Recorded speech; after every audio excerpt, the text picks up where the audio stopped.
iOS 17 is a massive update, and I'm going to be showing you more than 400 new features and changes to prove it to you. And this is a full-length film, so if you want to grab some snacks and grab some drinks, that is highly recommended. And if you want access to any of the wallpapers that you see throughout this video, they will all be linked down below the subscribe button. All right, so throughout this video, I'm going to have iOS 16 on the left, iOS 17 on the right. Let's start with the software update screen. So there's a new UI here. So first off, you'll see that the update now has a blue button behind it, and update tonight is right beneath that, whereas before it was just download and install. Now also, if you schedule an update, we have a new UI for that as well, and we have update now or cancel updates below that. And when your iOS software is up to date, you will see that the iOS version is now bolded and a little bit larger. You can also now swipe down to refresh and check for an update, whereas before on iOS 16, you just have to go out and back into it. You cannot refresh like you can here in iOS 17. If we go into the automatic updates page, we now have automatically installed, the little title right there, and then automatically download. So it's categorized and grouped together better. It's better and easier to understand than it was in iOS 16.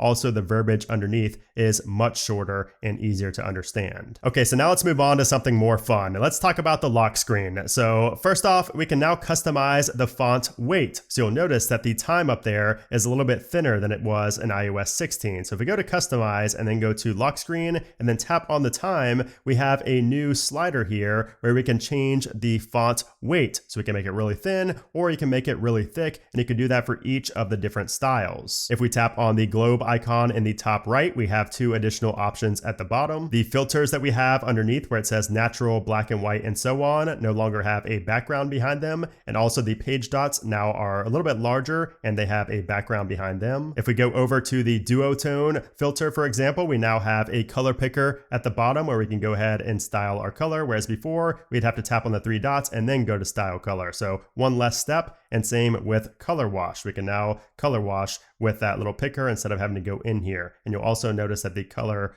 auto adjusts. We also have a shortcuts widget here on the lock screen that allows us to perform a shortcut action from the lock screen. So for example, if I have this set to open up an application, so if I want to open up the calendar app, for example, straight from my lock screen, I can now do that. So if I go into here and tap on that widget, it opens up my calendar just like so, whereas before it would open up the shortcuts application and then run the shortcuts. We also have some new wallpapers in iOS 17. So we have the iOS 17 wallpaper right here, and you can change that to a light. This is light mode, and then here is what dark mode looks like. So you can change that between the two. It's pretty cool that we have a dark mode version of that. And if we tap this, that just allows us to turn the depth effect on or off for this specific wallpaper. We also have some kaleidoscope wallpapers. So if we go up a little bit to kaleidoscope, we have all these different ones here with tons of different styles and different patterns. So this is really cool if you're into this type of look. And then under weather and astronomy, you can see we have some additional wallpapers here as well. So we have different planets. So if we go into the solar system right here, for example, you can see that before we just had the moon, the earth, and the whole solar system. But now in iOS 17, we have individual planets. So if we go over, you can see Neptune, we have Uranus, we have Saturn, we have Jupiter, we have Mars, and then you have the moon, and past the earth, we have Venus and Mercury over on this side. So additional planets have been added, and you'll also notice that the detail is much better in iOS 17. You can see more details on the planets, especially on Earth and Moon. Live photos are back in iOS 17, so you can see this is a live photo on the lock screen and it plays automatically. You can disable that. You'll notice a little play button down here in the bottom left. You can disable that and change the style if you want to, or you can keep it as a live photo. So I'm going to tap done, and here's what it looks like when you lock your device and unlock it. You can see it plays and comes to a smooth halt right there. If you add a portrait photo, not only does the time automatically adjust the color, but we also have some additional backgrounds. So you can see that before Studio was the very first one we could choose from, and it would go from there. But now in iOS 17, we have this one right here, a gradient backdrop. We have a seamless backdrop, seamless background mono,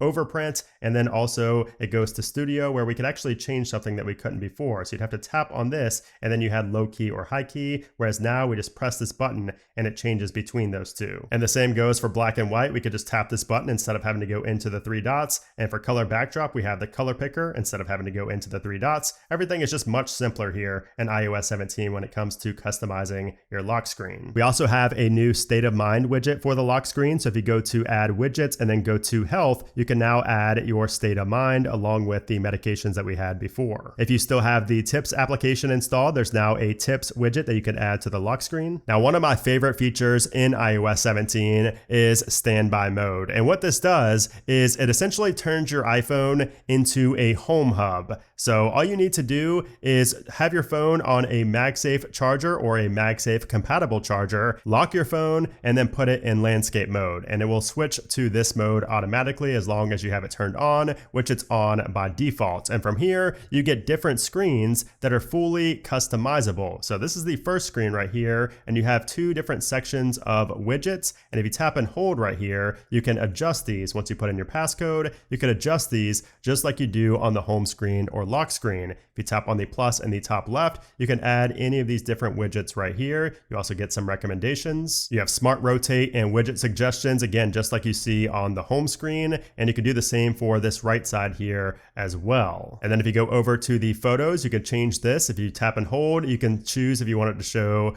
cities, people, favorites. You can choose which ones it shows, or you could add a different album to show on this section. You can have a custom album right there. And if we go over again, this is just a clock view where you have different types of clocks that you can again customize. If you tap and hold and then tap on the little bubble in the bottom right, you can change various different colors and different elements of each clock. I like float the best, especially when you can have these duotone colors. It looks really good and really fun. And if you go into your settings and go to standby, you have different options in here as well. So you have a kill switch up top. You have the always on display. If you have an OLED device with always on, you could have that enabled or disabled right there. We have night mode where it presents a red tint with a low ambient lighting. So when it's dark in your room, this will change the clock to like a really dark red color, so it's easier on your eyes. And then you do have motion to wake right there as well, where it turns on the display when motion is detected at night. And then we have show notifications and show preview on tap only. So what that bottom one does there is it does not show the context of a notification until you tap on it. But if you want it to show the full context of that notification and not just the title of the app that it came from, you could turn that off and it will show the full notification. And what's cool too is that it will show the time of your alarm. So like if it's getting close to your bedtime, if you're in your sleep mode, it will show your alarm time down there underneath the clock. This is what phone calls look like when they're coming through. So you have your FaceTime, mute, and end buttons. You can change the audio source in the top right, and you could also go back to the clock view by tapping those three dots. And a really cool hidden feature about standby mode is that your widgets will change based on the MagSafe charger location. So like if you have a MagSafe charger in your bedroom and one in your office, and you have widgets set up on each one of those charging stands, it will change back to that layout when you go into that room and put it on that charger. Also in standby, we have a really cool feature called Nudge to Wake, and this allows you to wake up your device while on standby by nudging the table that your phone is on. If we head into the control center, we have some changes up here as well. So if you take a look at the top right-hand corner at the now playing platter, first off, the text has been moved down a bit, and that's because the AirPlay icon is much bigger now and much easier to press in iOS 17.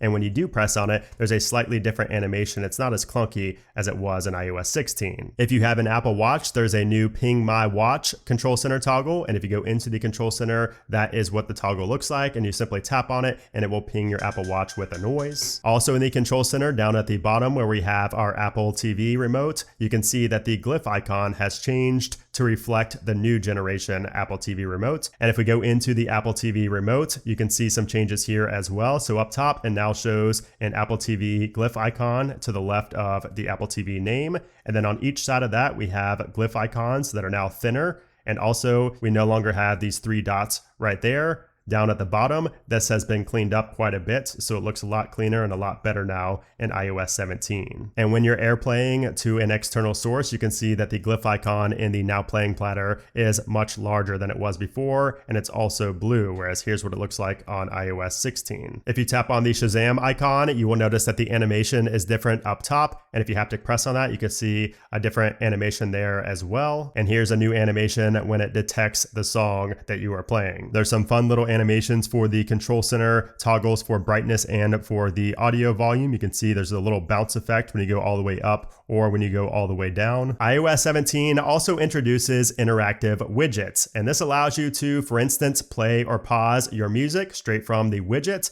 Same with podcasts. We can play or pause any of these podcasts in this large view straight from the widgets. And then even for home, we can turn on or off lights. We can open or close our shades. We can change our temperature, all without needing to go into the home application. But perhaps my favorite one is the contacts widget, because if you add a contact here, you will notice that if you tap on it, you get the option to show buttons. That's not on by default, but turn that on, because from here, you get the option to choose which phone number messages them and calls them quickly. So the reason you set that up there is because when it refreshes and goes back, you will notice that we now have a call button and a text button. That way you can call or message them straight from the widgets without needing to go into the messages or the phone application. We have new music widgets. So first off, you'll notice that the verbiage up top has changed. It used to say listening activity, and now it says recently played. Also below that, the description is a little bit different. And before, we only had 3 sizes of the same thing. It was only listening activity. That was the only widget you could add. But now we have the recently played, which is the same, but we also have recommendations, and we have top charts, 3 different forms, 3 different sizes for top charts that you could add to your home screen. We have Safari widgets in iOS 17, and this is just to see your reading list. So you can see 3 different sizes for your reading list, and here's what it looks like on the home screen in that small version. The clock widget has some updates as well. So before we just had city, world clock, and clock, but now you can see clock has been renamed to clock 1, then we have clock 2, clock 3, and then we have cities. So you can do different cities and also the world clock, whereas before you just had these different ones right here. So just some added options for the clock widget. And speaking of widgets, one of my favorite hidden features in iOS 17 is if you accidentally move a widget over, even if we move it into something else to create like a little stack there, you can undo that with a shake. So I moved that. Now if I shake my device, take a look at this. I can now undo that move. If I tap on undo, it puts that widget back to where it was. And this also goes for applications. So if you move an app,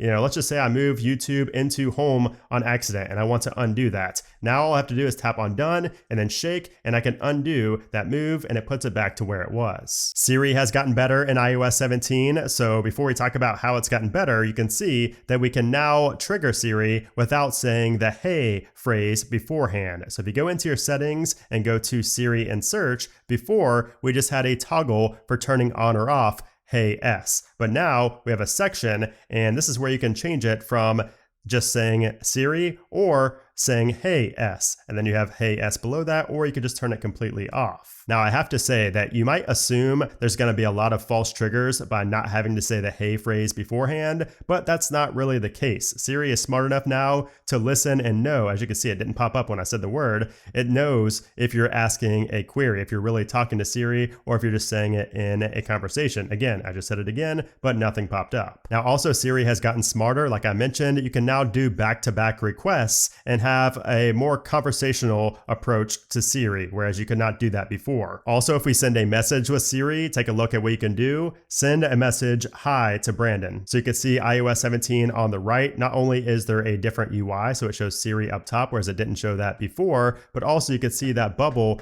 next to my name is actually toggleable. So you can switch this between messages, Gmail. If you have WhatsApp, if you have another messaging app installed, you can change where that message is sent sent from, or who you send it to on what platform. Also in the Siri and search settings, you can now reset the hidden suggestions. So if you hid something in the spotlight search, you can now reset those hidden suggestions. You can now adjust the speaking rate of Siri. So if you go into your accessibility settings and then down to the bottom to Siri, we have a new section here for speaking rate, where you can change how fast or how slow Siri talks, all the way up to 200% or all the way as slow as 80%. There's also 2 new British voices. So if you go into the UK as your language and then go into Siri voice, you will notice that we have a couple of new ones here. So we have 4 voices now at the bottom, whereas before we only had voice 1 and 2. There's also improvements to Siri in India. So you can now have bilingual Siri queries that mix English with these languages right here. There's also a new Punjabi dictionary for definitions of words and phrases. Okay, so let's take a look at the music application, because music gets a lot of changes in iOS 17. So first off, the mini player down at the bottom,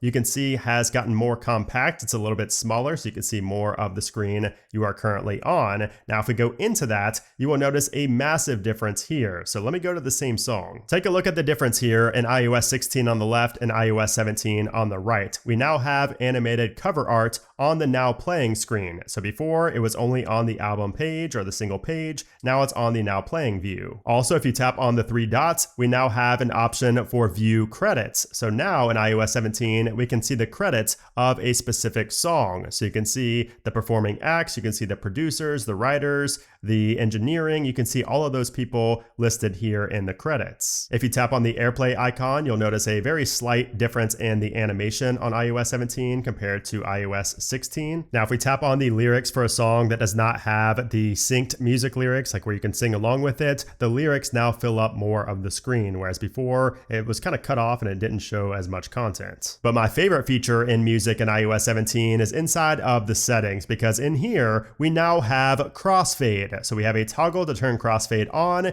and then we have a section here where we can choose how much we want the crossfade to be, anywhere from 1 second all the way up to 12 seconds. And crossfade, what it does is essentially just fades one song into the other. So the next song in your playlist is going to play before the previous song ends. That way they kind of mesh together and there's not really any silence between the songs switching. So I like mine at 7 seconds, but you could set that anywhere right there. And this does also work on CarPlay. And right below that, we have optimized storage. And in here, you have additional options for the minimum storage. Also in iOS 17, we have SharePlay for not just CarPlay, but anytime you're in a car, you can see I'm in my Tesla right there. And if I tap on this icon, we have a new option for SharePlay. And you can scan this QR code to join in, and you don't need Apple Music as long as the main person that's driving has an Apple Music subscription. Nobody else needs to be subscribed to Apple Music to be able to add music to the playlist and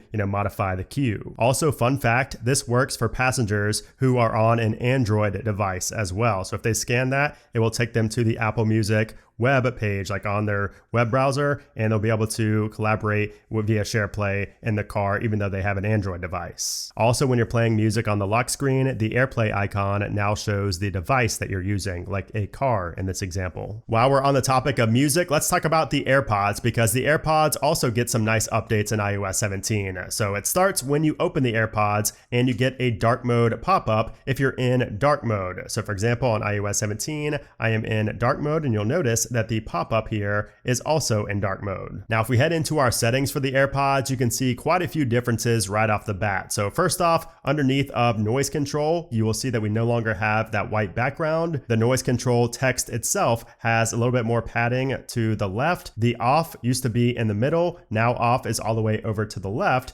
And obviously we have an additional mode here called adaptive. And adaptive is a new mode for the AirPods Pro 2nd generation. So this adaptive audio mode basically just combines active noise cancellation and transparency mode into one mode. So it can adjust the volume of whatever's playing based on what's around you, like in your surroundings and your interactions throughout the day. So it's nice to have, but it can be kind of annoying sometimes if you want to keep noise cancellation on regardless, or transparency mode on regardless, but you can change that right there. And then going down, we do also have this section that says audio, where we also have a couple of new features. So personalized volume, this adjusts the volume of your music or your media in response to your environment. For instance, your music might turn up louder if it gets louder outside while you're walking, or it might turn down if you're in a more quiet environment. So it will adjust your audio. And then we also have conversation awareness. Now, this is also part of adaptive audio,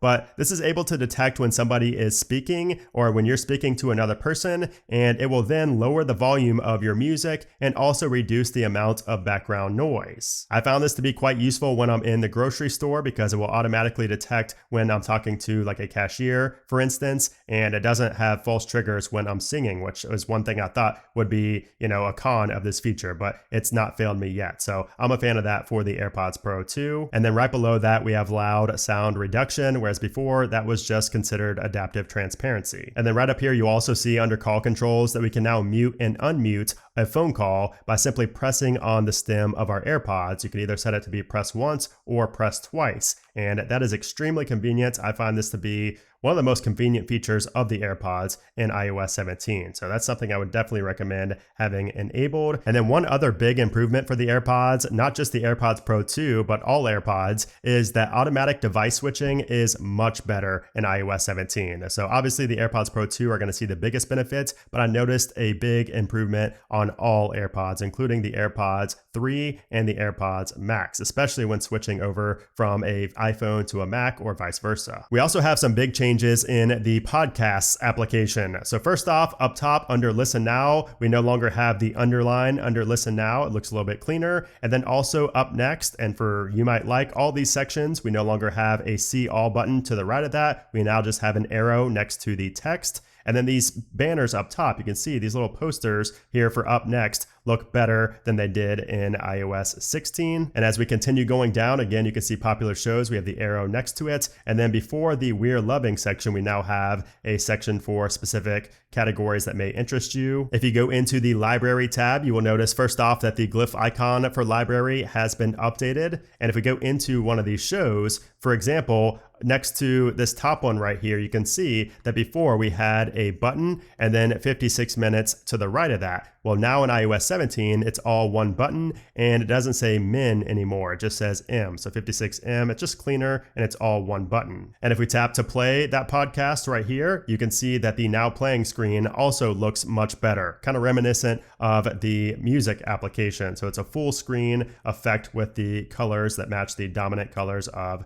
the artwork right there. And then also take a look at where it shows the date. So it no longer says the year. Before it said 2023. Now it just says September 5th, for example. So it looks a little bit cleaner. And also the font and the sizing of the font right here has been changed. Also, you'll notice that over here where we changed the speed, it used to be in the bottom left, same with the sleep timer. Those used to be all the way down on the bottom. Now they're up a little bit higher next to the rewind 15 seconds and the fast forward 30 seconds. And then before, if you swipe down, all you saw was the episode notes. But now in iOS 17, if you tap on this right here, it will show your queue where you can add different episodes to the queue and it plays back to back just like it does in music. So for example, if we want to add a podcast episode to the queue, we now have add to queue, whereas before we kind of just had play next or play last. And if we add those, if we do the same thing, you can see it says add to queue versus play next. And if we go into that, you can see how it's different here as well. So let's go ahead and hide the episode notes.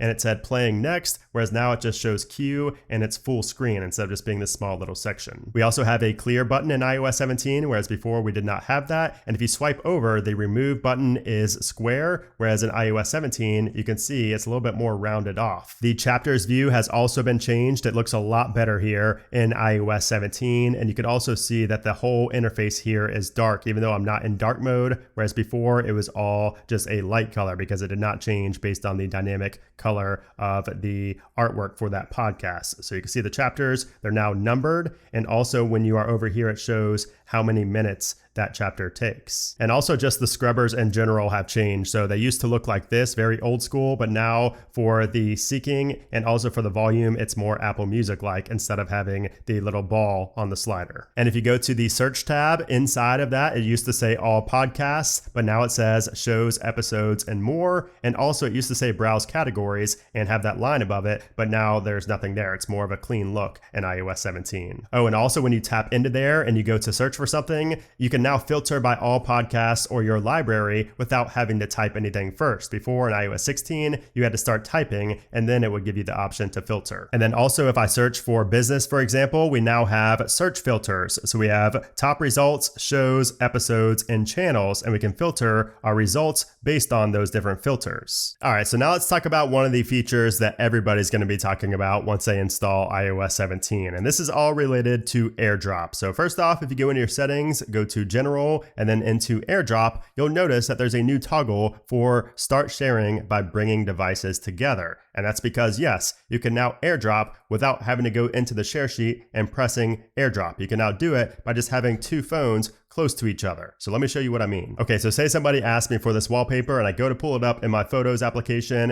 and I'm getting ready to send it to them. Before in iOS 16, you'd have to go to Share and then you'd have to go to AirDrop and select that device. But now you don't even need to press on Share because all you need to do is bring another device close together and you can see this little animation up top and it will send that file or that photo or that video, whatever it is, to the other person just like so. And it says the other person is waiting to receive, so I can press on Share and then it will go ahead and share that photo with the other device. And as you can see, it's kind of finicky, it goes off a lot, but there we go, it's on the other device just like that. I didn't even have to press on the share button. And you can see that animation again right there, super clean, and it also has haptic feedback attached as well. It's very satisfying. Now there's also a new feature called NameDrop, and this is going to be one that's going to be all over social media once iOS 17 releases, because this allows you to transfer contact information by putting two iPhones close together. If you touch the top of two iPhones together, you will get this really cool animation right here. Now keep in mind, you do still have to confirm that you want to transfer information after doing this, so it's not like somebody can just go up to you while you're sitting at a bar and just hold their phone up to yours and get your number. That's not going to happen. You still have to confirm that you actually want to transfer contact information after putting your phones close together. And you also have the ability to only receive the other person's contact information and not swap contact info. So if you're only trying to get somebody's number and not give them theirs, you have the ability to do that as well with this button at the bottom. But going back to this toggle right here, I would recommend turning off start sharing by bringing devices together if you have multiple devices in your household. Like me, when I have this enabled, it's a nightmare because I have so many different iPhones and it just goes off every second. So that's a toggle that you need to keep in mind. Now to add on to the AirDrop improvements, later this year, Apple says that you're going to be able to initiate an AirDrop transfer and then finish it over iCloud. So basically in iOS 17, you're going to be able to start an AirDrop transfer, like if you're at a restaurant, and then if you need to leave while the other person needs to stay, the transfer will still continue and not fail because you're not close together. It's going to continue using the internet, whether that's Wi-Fi, cell connectivity. It's going to finish that transfer via iCloud. So that is awesome. I cannot wait for that to come out, but it's not available as soon as iOS 17 launches. And then another cool little thing you can do with this feature is that you can hold two iPhones together to begin a share play for music, games, movies, or whatever else you want to share play. AirPlay has gotten smarter in iOS 17 and it now gives recommendations based on your location. So it knows I'm in the office when I'm pulling up the Apple Music application. So it gives me a little notification here, a little recommendation to play that music on the Office HomePod, and I just have to tap and it will begin that AirPlay session. And the same goes when I'm near my garage. It will recommend me to play music on the garage without me having to initiate any type of AirPlay myself. And you can even connect your device intelligently to your Apple TV if you're nearby and if you've connected before. And speaking of AirPlay, the next time you go vacationing, probably not the next time, but maybe in 2024, you're going to see AirPlay in hotel rooms. And that's because AirPlay is now going to be available in supported recording hotel rooms via a QR code. So it's going to be on the TV when you walk in there. And the cool thing about this is that once you scan that QR code, it will auto connect you to the hotel Wi-Fi. So you won't need to call the front desk and ask for a Wi-Fi code. It's now going to auto connect thanks to this feature. The camera application gets some nice improvements in iOS 17. So first off, we now have a built-in level. So if you go into your settings and then go down to camera, right under composition, we now have a new toggle for level. So now when you go to take a picture or a video, you will have a level to make sure that your picture is straight and that you don't have to edit it in post. If we head into the camera settings, first off, you'll notice that the preserve settings option has been moved up a little bit. And if you go into preserve settings, we now have the option to preserve our depth control. And if we go back and go to record video, which you can see is actually up top now, whereas formats has been moved down. Formats used to be up at the top. But if we go into record video and then go down near the bottom, we now have a new option to lock the white balance. And if you have a ProRes compatible device, if you go into the video section, you'll notice that it says ProRes and it shows HDR underneath. But the biggest addition in the settings has to do with the ProRAW formats. So before on iOS 16, if you had a ProRAW compatible device, all you had was a toggle to turn ProRAW on or off. But now in iOS 17, we can have a Pro default. You can see right underneath of there, if we go in, we have HEIF Max, ProRAW, and ProRAW Max. And this is a big deal because this is going to allow you to shoot at the full 48 megapixels without having to be in the full ProRAW format, which takes up 75 megabytes. Now we can shoot at 48 megapixels, but since it's in the HEIF format, it's only going to be 5 megabytes. That is a massive savings in terms of file size. And if we go into the camera, you will see that this reflects up top as well. If we go into the camera section, you can see up here we have HEIF Max, and if you tap on that, you can either enable or disable. And if you tap and hold on that, you get the option now to choose on the fly what you want to shoot in. And there's even changes to portrait mode in iOS 17. So first off, when we take a portrait photo, up in the top left, you can see there's a new glyph icon next to portrait. The text is different. It's a little bit smaller, looks like a different font and darker. And we also have a drop down next to portrait mode. And when we go into that, that allows us to turn portrait mode on or off on the fly without having to go into edit. But when we do go into edit, you can see a few changes here as well. So first off, before, if we wanted to change the depth, we'd have to tap on the f2.8 in this example up in the top left. Now it's just there by default, and there's a new portrait option down at the bottom. Also, we have the little yellow square on the subject now. So it shows us what the subject is, and we can change that if we want. So let's say I wanted to make my Mac right here the subject. I can move that, and you can see the portrait mode adjusts and makes that the subject. If I wanted to make my phone the subject, I can do that. So portrait mode sees some nice enhancements here in iOS 17. Oh, and one last thing I noticed, if you go all the way over to the right, F16 was the last option, but now after F16, you could just turn depth off completely, and it makes the portrait up top just turn gray, whereas before you'd have to tap on it up top to turn off the portrait, and that was the only way. You can also now access the video mode while on a FaceTime call, whereas before in iOS 16 you just simply did not have the video tab in the camera app. Also, third-party developers can now implement cinematic mode into their applications. In the Photos application, if you start zooming in on a photo, you will see we get a crop button up in the top right-hand corner automatically. You no longer need to press edit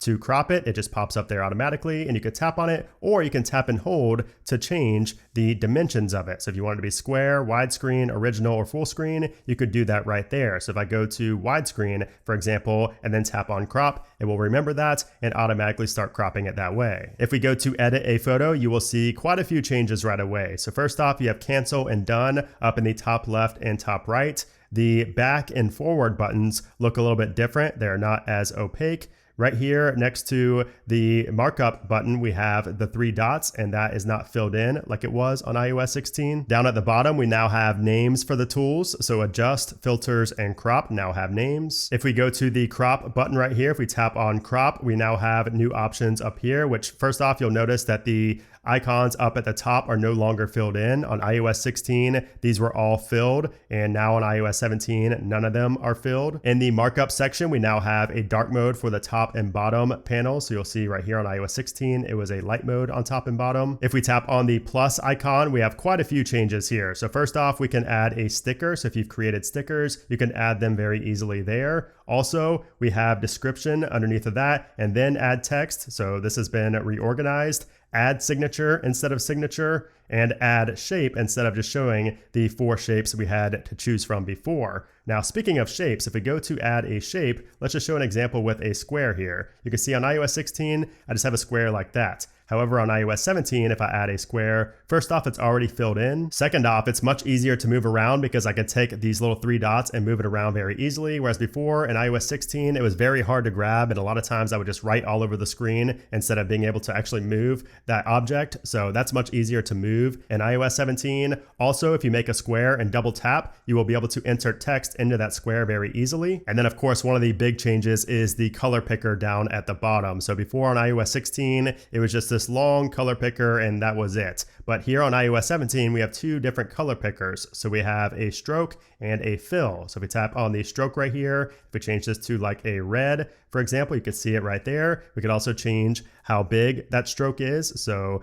5 points right now, we can make it thicker if we want to right there. And also we have the color right next to that where we can change the color, and we have all these different things to choose from. You have the grid, the spectrum, the sliders, all of that. So we'll just do green, for example. This is not going to look good, but you can tap on the 100 right here and change the opacity of that very easily as well. And if you wanted to do the same thing in iOS 16, it's just a much more tedious process. I mean, just look at the color picker on iOS 16 compared to iOS 17. Big difference. Oh, and also we have an X button in iOS 17 in the top right, whereas before in iOS 16, you just had to swipe down or tap on done or tap outside of it. It was very clunky. So this has gotten so much better in iOS 17. You might have also noticed at the bottom that we have additional brushes to use. So you can see we have like this pen, we have the crayon right here. We have these different brushes. So before in iOS 16, you were just limited to the ones you could see. But now in iOS 17, you have access to all these different ones like the watercolor, this cool one right here, the crayon, all of those. Whereas you didn't have any of those in iOS 16, you just had the ones you got to see right here. There's also now smart copy and paste edits. So if I go up here and I want to copy the edits from this and then paste it to another image, that's now going to be smarter. So Apple says this is going to match the exposure and the white balance between the images. Like if one had an exposure that was way off, it will automatically adjust that intelligently to match it to the image. Now, if I select this subject right here in this photo and I let go, we now have the option to add stickers. So you can add a sticker very easily from a photo and you can see it right there. And once we have that in there, we can rearrange it in our stickers tab, or I can add an effect or delete it. If I tap on add effect, you can add an outline, you can make it a comic, you can make it puffy, you can make it shiny. Stickers are just so fun in iOS 17. I like the outline one a lot. And if you have multiple objects in one photo, you can now select all of them. So on this image, if I tap and hold, we now have an option to select all. And now it will select all of these wings I have on the grill, and I can add a sticker straight from there, and it will add all the wings it detected right there instead of having to do it individually. Now, if you add effects to a photo and you want to export the original photo, you can now do that easily by tapping on the share icon. And then down here, you'll notice we have a new option in iOS 17 for export unmodified original. Also, when you go to share a photo, you will see up top that it says location is included, and in iOS 16, that location symbol was not filled in iOS 17 it is. Also, options underneath, it looks like the font is a little bit different, a little bit darker. And if you tap on options, we have a new section here for format where you can send it as automatic, current, or most compatible. Now, visual lookup has also improved quite a bit here in iOS 17. So I have some laundry right here, and you can see the little symbols on the tag right here for my shorts. And I've never known what these meant. I usually rip my tags off and I don't even care. But now with iOS 17, I can actually learn what those symbols mean. So if you tap on the eye, you'll see that it now says laundry care. This is a new lookup that's been added with iOS 17, and it will show you very simply exactly what those symbols mean, and you could also tap on this to open it up in Safari for more information. And the same goes for food. If you have some food as a photo and you tap on the eye, you'll see look up for food. And what this does is it finds recipes that might be similar to the food that you see, and you get all these recipes. It's pretty accurate too for how to make a pepperoni pizza in this instance. This also works for check engine lights and other lights that you might see on your dash, which hopefully you never see this many, but you can see we now have a lookup for auto symbol. And what this does is it will try to show you what those lights mean that you see lit up on your dash. We also have visual lookup for videos. So I just searched for food, and you can see that when I start playing this video, we have this little blue line down here because it's taking me to the spot in this video where it detects food. And sure enough, if I keep going, you can see the food in frame right there in that video. There's been some improvements to live text as well. So now when you have live text in a photo, we have vertical text recognition. So live text will now recognize vertically oriented text like with Chinese, Japanese, and Korean. And live text can also recognize handwritten text even better than in iOS 16. If you go into the memories in your Photos application, you can now drag and reorder that memory. So if you go right here, you can simply drag over and it will move it around. If you go down in the album section, you can see it now says people, pets, and places, whereas before it just said people and places. And below that, it says people and pets. And the people album in general is better than ever at recognizing your favorite people, and it also includes the cats and dogs, like I mentioned, that are part of your family too. Also in this people and pets section, you can now add unnamed people, so even if you have somebody that's not named, they can still be in this album. If we go into our recently deleted section and go to select, you'll notice at the bottom we no longer have a delete all or recover all like we had on iOS 16. That's because now in iOS 17, it's in these three little dots to the right, and it says recover all and delete all right there, along with glyph icons to go with both of those. And then also if you tap on the top right hand corner when you're on the albums page, before it said shared library badge, now it just says shared library indicator, so a minor change to the verbiage. We also have improvements to iCloud photo syncing. So now the iCloud photo syncing is not going to pause as often as it did in iOS 16, and when the syncing is paused, we now have a sync now button under our photo section in iCloud. By the way, if you're enjoying the video so far, consider subscribing to the channel so that you will know about every new iOS feature before your friends. Also, we're trying to become the biggest and the best Apple community here on YouTube. We're going for 2 million subscribers, so every subscriber counts. The Messages application gets quite a few new changes in iOS 17. So first off, to the left of the text box, you can see where before we had a camera and an App Store icon, we now just have a plus. And when we tap on that plus, we get these menu items that used to be down here. It's kind of clunky. Now they are in this new menu, and you can swipe down to see even more of your third-party applications you may have installed and other things like images and music and things like that. You could also move these around. So if you want something to go from the second page to the first page, like images, for example, I could just swipe up, hold down and swipe and move that up to the top right here, and you can reorganize these however you would like. And one of the big features that was really advertised by Apple, and I really didn't understand it at first, is stickers. And it took me literally months before I started having fun with stickers and understanding the appeal. But stickers are so fun because, as I showed you earlier, you can create those from the Photos application or really anywhere on your iPhone, and you can drag these in to places. You can react to messages with them.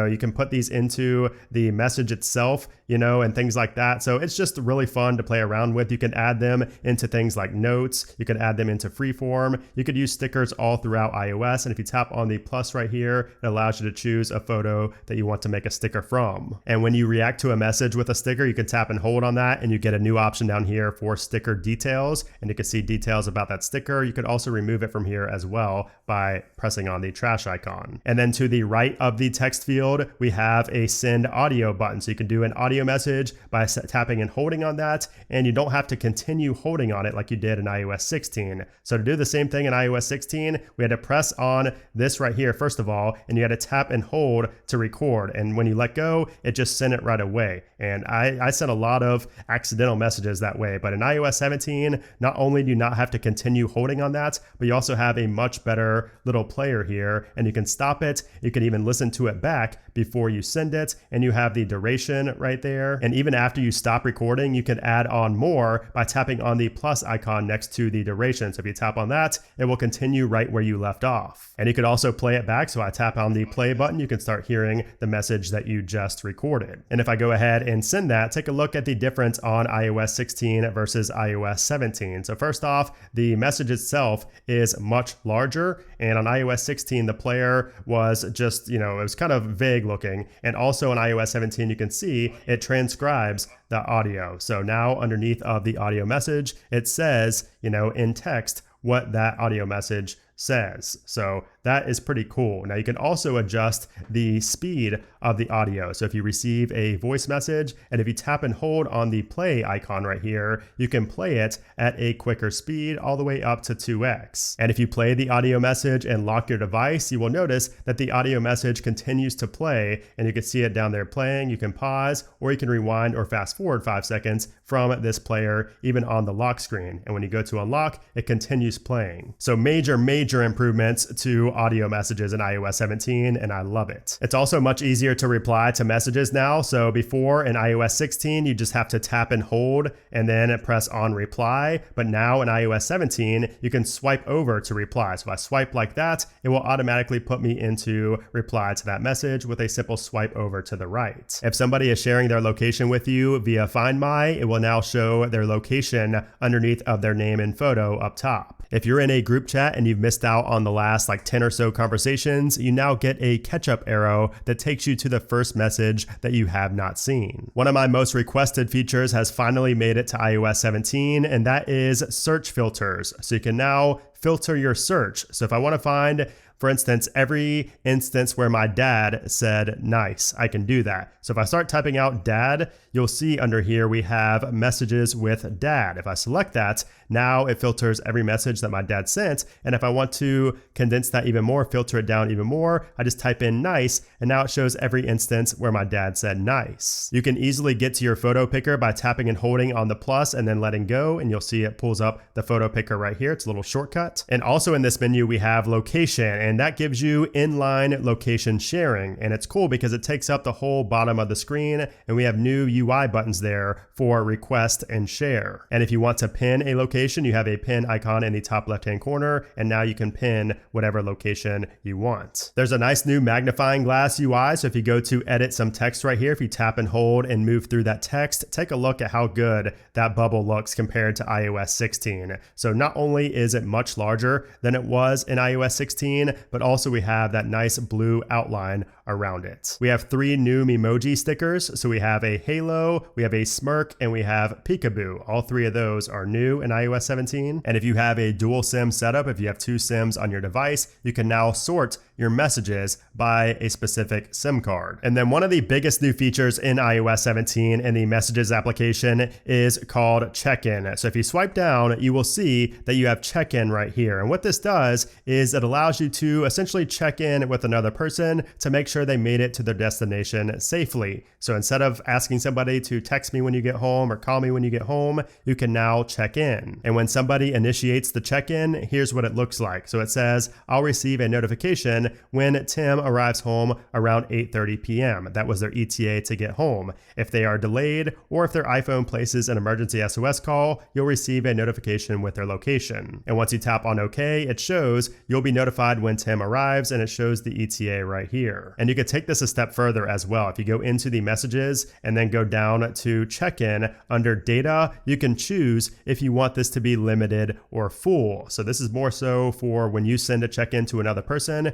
Do you want them to have limited access, or do you want them to have full access? And it describes down here what each one does. Basically, limited just shows your most recent location and details about your battery and network signal, whereas full shows your full route traveled and your location of of your last iPhone unlock. Also in settings, we have iMessage apps, and from here you can hide certain applications from showing up in the plus menu. So if you go into here and then tap on the plus, if you don't want them showing up right here, you can hide them. So for instance, if I want to hide ESPN, I'll just go ahead and deselect ESPN and then go down. You will see that it is gone. And then easily one of the best features in iOS 17 is the ability to automatically delete verification codes after they are used. So once you get the prompt to automatically enter in a verification code, the very first time you do it, you will see this message right here, which you can later set this up in settings, but I would recommend pressing delete after use. That way it auto deletes that verification code. Now, if you want to access that in settings, just go into your settings and then go to passwords and then to password options. And then right here under verification codes, we have clean up automatically. And of course, if you need to access that verification code after it gets auto deleted, you can always go into your recently deleted folder and recover it. But this is just a good way to avoid clogging up your messages application from a bunch of two-factor authentication codes. Also, the autocorrect and the predictive text are far better in iOS 17. So you'll notice that for autocorrect, we have a blue underline underneath of these words now. And when we tap on that, we get the option to undo what we just did very easily. Before, we only had these red underlines, and when you tapped on it, that's what it looked like if you wanted to replace the word. Now you get the little back arrow, plus you get other additional, suggestions for what you may have meant to type instead. And also, the more you type in iOS 17, the better that the on-device machine learning is going to be. The more it's going to intelligently correct your mistakes that you make, it's going to be more accurate. And also with predictive text, the recommendations you get down here are going to be much better the more you type on iOS 17. There's also now explicit language handling. So if you type in this word right here, it won't correct it to ducking anymore because your device is going to learn your explicit language and how you handle that and how you use that throughout iOS, and it will adjust and allow you to type in that word without thinking you were going to type something else. Now, something else that relates to the Messages application is inside of privacy and security, and then all the way down to sensitive content warning. So this is a new feature in iOS 17 that will detect nude photos and videos before they are viewed on your iPhone. So you can see, you can have this on, a big kill switch up top. You could also enable this not just for messages and video messages, but also for AirDrop and contacts. And when you get sent an explicit photo, here's what it will look like in the Messages application. You have the ability to show it if you want, but it shows by default as saying this may be sensitive with a warning up in the top right where you can learn more. But one of the most underrated features in the Messages application in iOS 17 is the fact that we now have iMessage features when you're in an MMS group. So if you have one person like I do who ruins a group chat by having an Android, you can still tap back and react to reactions or react to messages without getting like the text you used to get before where it said so-and-so loved an image. It would just say that as a text. Now it actually shows as a tap back. And this also applies for other iMessage features like effects, edits if you want to edit a message, and also for replies. All of those work now, even in an MMS group chat. If you enable messages in iCloud, it will now sync messages such as text message forwarding, send and receive accounts, and SMS filters across all your devices. We also have new quick path languages, new predictive text languages, and new keyboard layouts for all of these. Moving on to the Mail application, we have a few improvements here. One of my favorite ones is the ability to easily add hyperlinks inside of a message. So for example, in iOS 16, to insert a link, like if I want a website to be clickable, I would have to go and select it and then find where it says add link eventually, and I can't even find it right now. But in iOS 17, that is much easier because now once you have a website copied, like I just went into Safari and copied this link, now if I go into Mail and select the text and then hit paste, look at that. It makes that a clickable hyperlink just from pasting over top of the text that I had selected. Much easier. If you want to move a message in iOS 17, you can now search for the folder that you might want to move that message to. We also have a new attachment UI. So when you get an attachment in an email, it now looks like this, and you have a quick download button right there. And when you save a file from the Mail application, you'll now see a little mail icon next to that file in the Files application. And if you tap and hold on that and go to Get Info, it shows who sent that attachment or that file right underneath like it was a message in the Messages application. If you tap on that, it actually takes you to that exact email, which is really cool. And to take this even a step further, you can tap and hold on that attachment in the Files application, and from down here underneath Share, you have a new option to reply to that person who sent that email with that attachment that you downloaded. You can reply straight from here, and it opens up a reply in the Mail app. We can also now autofill verification codes that are received in mail. So just like we've been able to do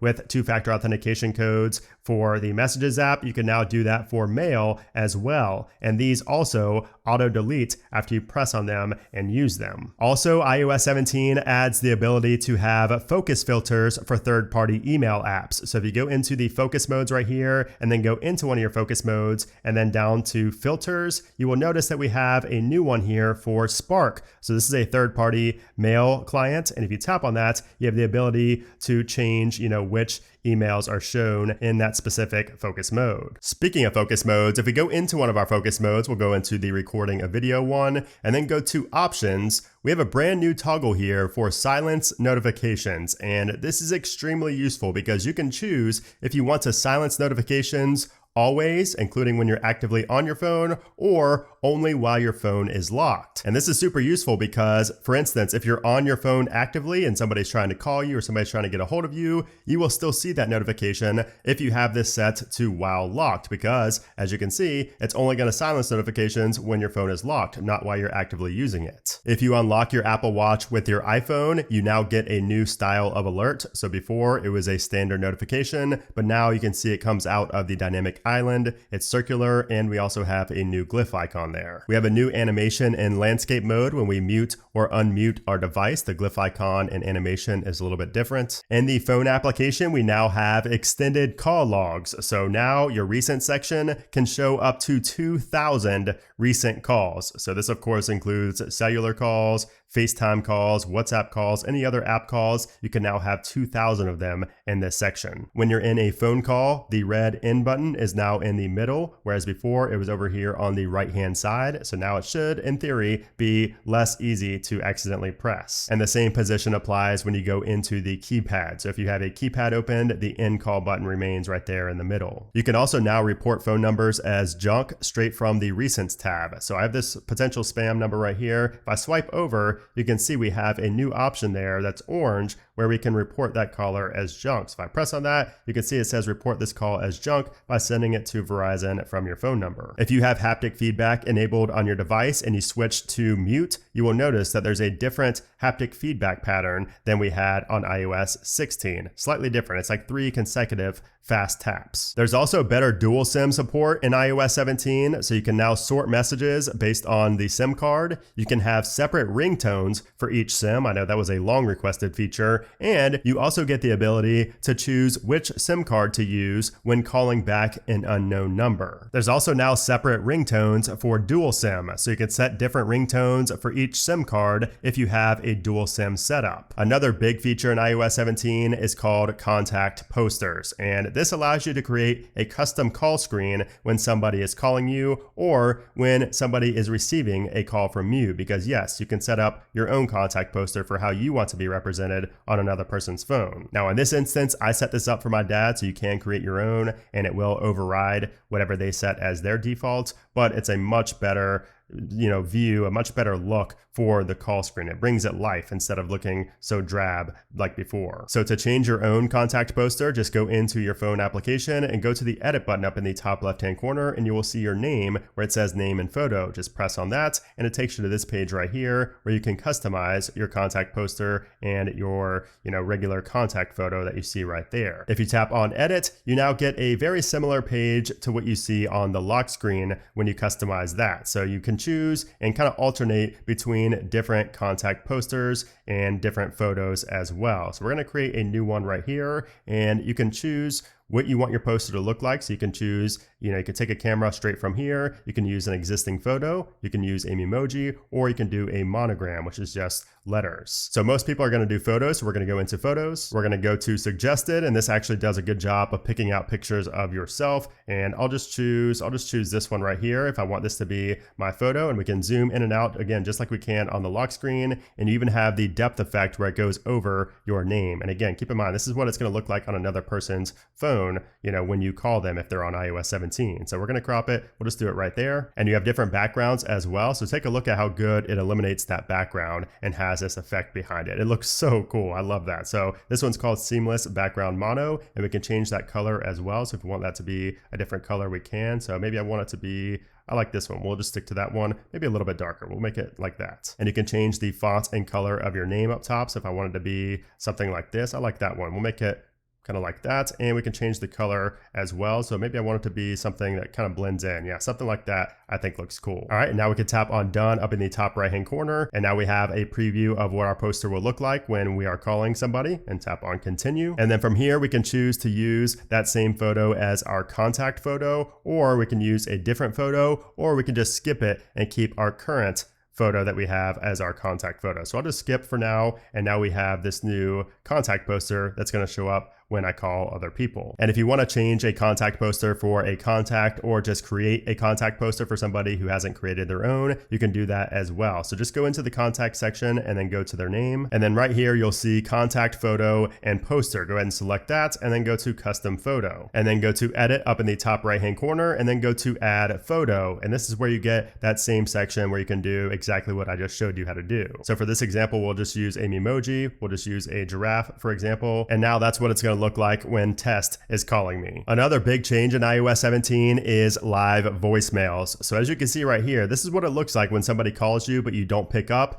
They can start leaving a voicemail, and you will be able to see a in real-time transcription of what the person on the other line is saying, and you can choose to pick up the call even though it already rang and you started leaving a voicemail. So this is a really awesome feature, especially because you may not want to pick up a call from somebody, but if they say it's an emergency, please pick up, then all of a sudden you might be inclined to press the pickup button and pick up their call, even though it technically ran out of time. But thanks to live voicemail, it goes on and they can stay on the line as long as they want, and you can pick up. But if you don't like that feature, you can turn that off. So if you go into your settings and then go to phone, right here you will see a toggle for live voicemail, and you can turn that on or off. And this also does affect the silent unknown callers feature as well, because if this is turned on, unknown numbers will go directly to live voicemail, while calls that are identified as spam will be automatically declined. So the spam calls will not even go to live voicemail, but if you have this turned on, unknown callers will just be sent right to live voicemail. And when somebody's calling you, you now get the option to send them straight to voicemail by pressing on the voicemail button above accept. Now there's also Siri in calls, so you can now interact with Siri while you're on a phone or a FaceTime call. And the person on the other line will hear you, of course, saying the commands to Siri, but they will not hear Siri's replies. Now you can turn this off in settings. In the sounds and haptic settings, we have a lot of changes here. So number one, up top, you can see we now have a standalone section for the haptics. Before, at the bottom in iOS 16 is where we had these little options for, play haptics in ring mode or silent mode, but now they have their own section up top. And when you go into here, you have 4 different options, but that's not the big feature here. The big feature is the fact that we have several new ringtones, text tones, and sounds inside of iOS 17. And this is the first time in many years that we've actually received new sounds. So here's what they sound like.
But it doesn't end there because we also have new text tones. So here's what those sound like.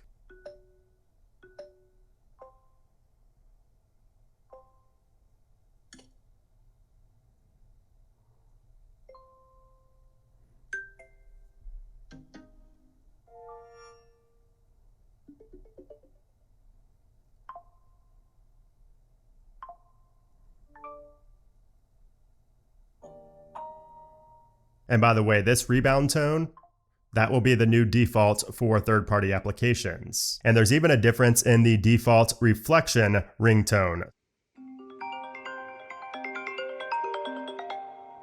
Let me know in a comment down below if you're a fan of these new ringtones and text tones. The FaceTime application also gets a major feature with iOS 17, and that is the ability to record a video or audio message when somebody misses your FaceTime call. So you can see here, I tried calling Brandon, but he didn't pick up. So now I can either call again, I can close and take that L, or I can record a video message to send to that person. And here's what that interface will look like when you go to record a message for that person. And then once you take the video, or if you just want it to be black and do audio, you can do that as well. And then you have this little green button where you can send it, or you have the option to retake that message. I can already see it now. A lot of dudes are going to get exposed on Instagram from girls getting video messages from guys after they get declined on their FaceTime call. We can also add AR reactions with our hands. So for example, if I put a thumbs up in the frame, you can see the person on the other line will get that thumbs up. So let me see if I can do this right. There we go. And you can see that's what the person on the other line will see, a little AR,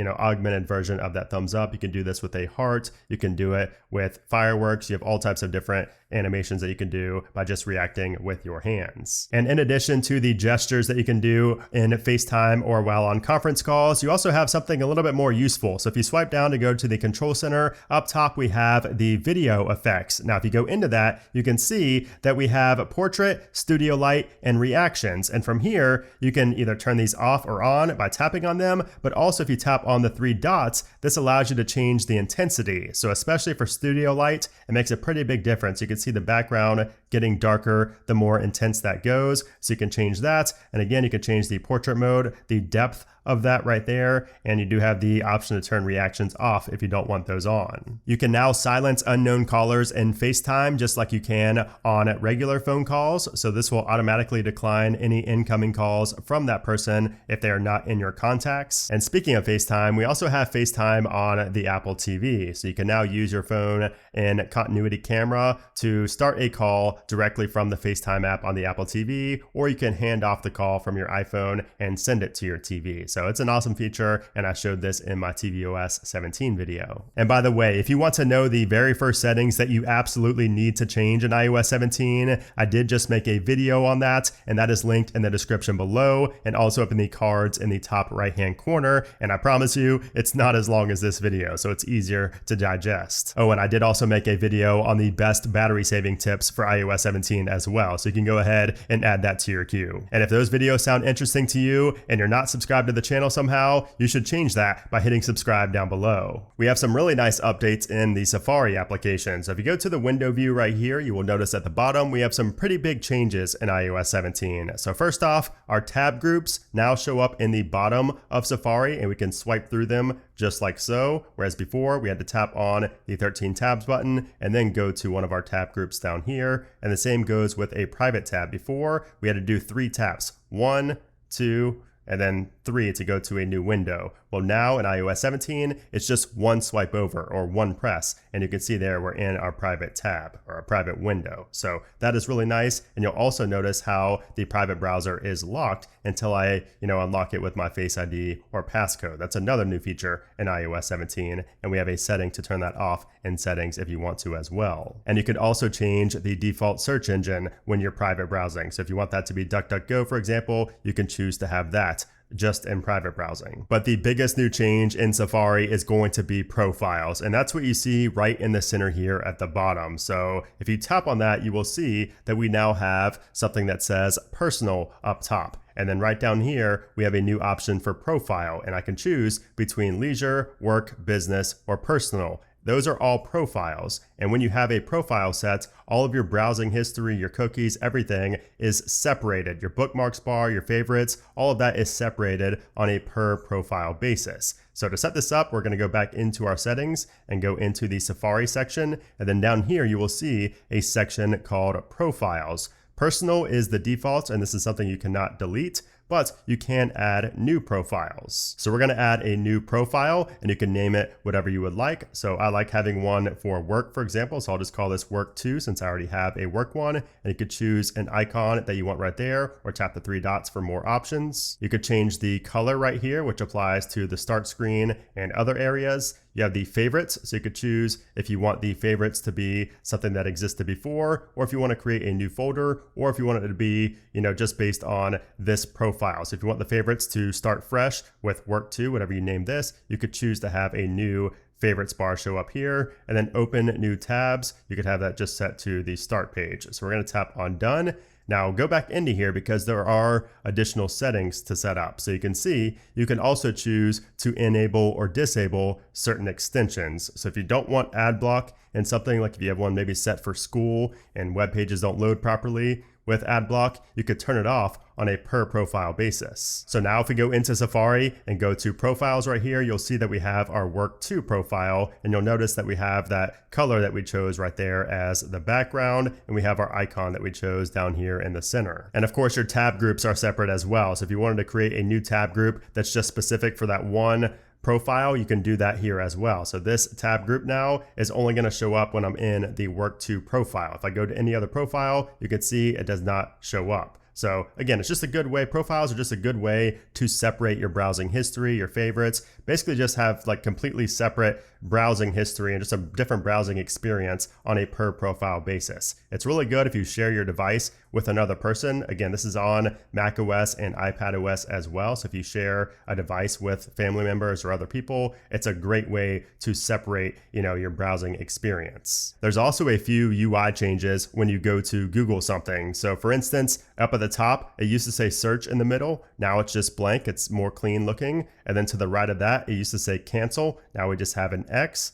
Now underneath where it says Google Search, it used to say Google Search, now it says Google Suggestions. And take a look at to the right of those Google Suggestions. It used to point up to the top left. Now it points to the bottom left. And searching in Safari in general is just more responsive, it's quicker, and it also shows easier to read and more relevant suggestions. And this is something you'll notice as you use iOS 17 more. If you go into your history, you'll notice some changes here as well. So first off, it now shows personal history up top because that is going to change based on your profile that you're in.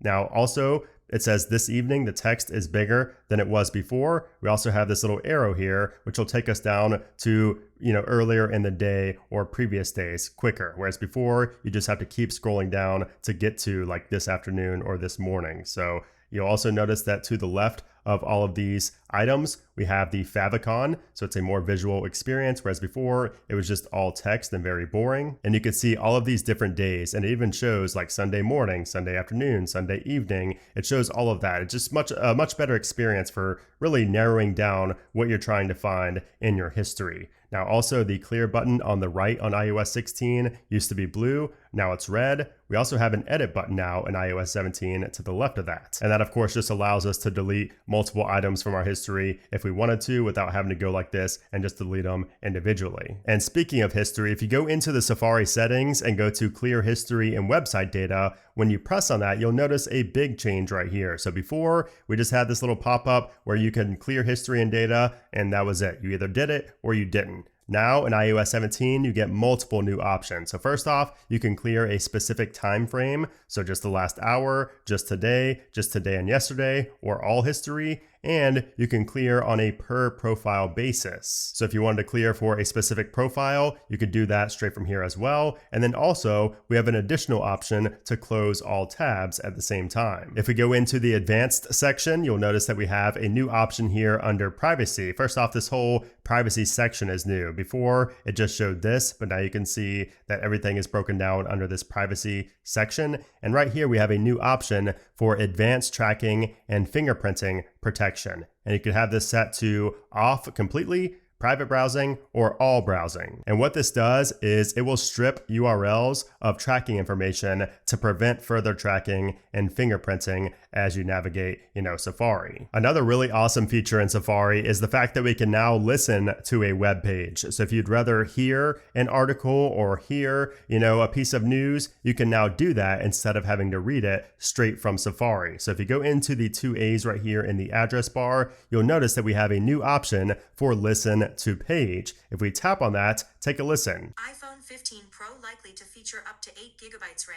1 terabyte storage. And you'll notice that we had our listening controls right there. So if you go back into this, first off, when it's active, you will see that it has a black background and it shows up in the address bar at the bottom. And when you tap on that and go into listening controls, you have options in here as well. So you can end the listening, you can go back a sentence, forward a sentence, play pause. You can change the speaking rate as slow as 0.75x or as fast as 2x. And this just uses the default Siri voice that you have set in settings. And then from here, if you want to see your other controls, you can just go back to more controls and it shows right there. This will also show up in your control center. So you could access it from there as well. And you can see the plus and the minus for going forward a sentence or backwards a sentence from there as well. And what's cool about this is that you could actually resume the listening after ending it and it will remember where you left off. So I'm going to go to end listening. And if I were to just go back to another site and just eventually come back here another day or just another time, it will remember that I was on that web page and I can resume listening. And if you don't want to tap on the listen to page setting right there, you can just say, Siri, read this, and Siri will start reading that web page for you. Now, let's say we want to take a screenshot of this page to reference later. So I took a screenshot and I went over to the full page tab.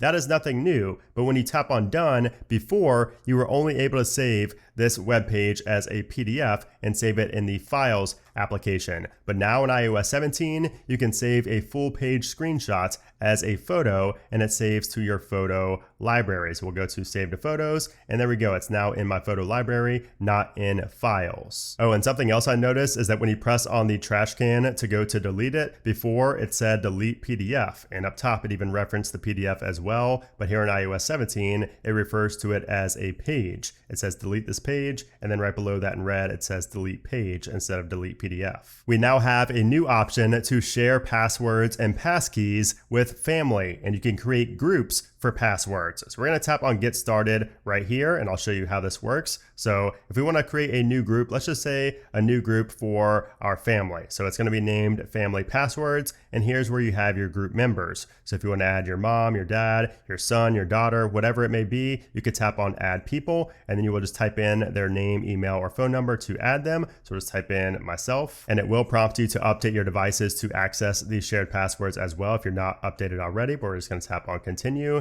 And here's where you choose the passwords that you want to share with your family in this group. So we're just going to share, we'll just share a couple of these. We'll just share this, and this one right here. So these three, we'll tap on move. And now it shows our family passwords group. It shows that we have one member and it shows that our saved passwords are right here. These three websites, and it shows the username right below that. And if we go into one of them, it will show this right here where it shows our password. It shows who contributed to that password and also which group it's in. And you can move it to a different group. You can move this specific, login to a group from this section right here where you see the passwords. You could add notes, you can set up your verification codes right here. You have all of that in here. It's a really nice addition to be able to share passwords with other people. You can also change the title of the keychain password. So this one right here, I tapped on edit and you can see I cannot change it from saying test, but if I wanted to change it right here, I can. So I can do test with a few T's. And now that is saved right there. Tap on done and it changes the title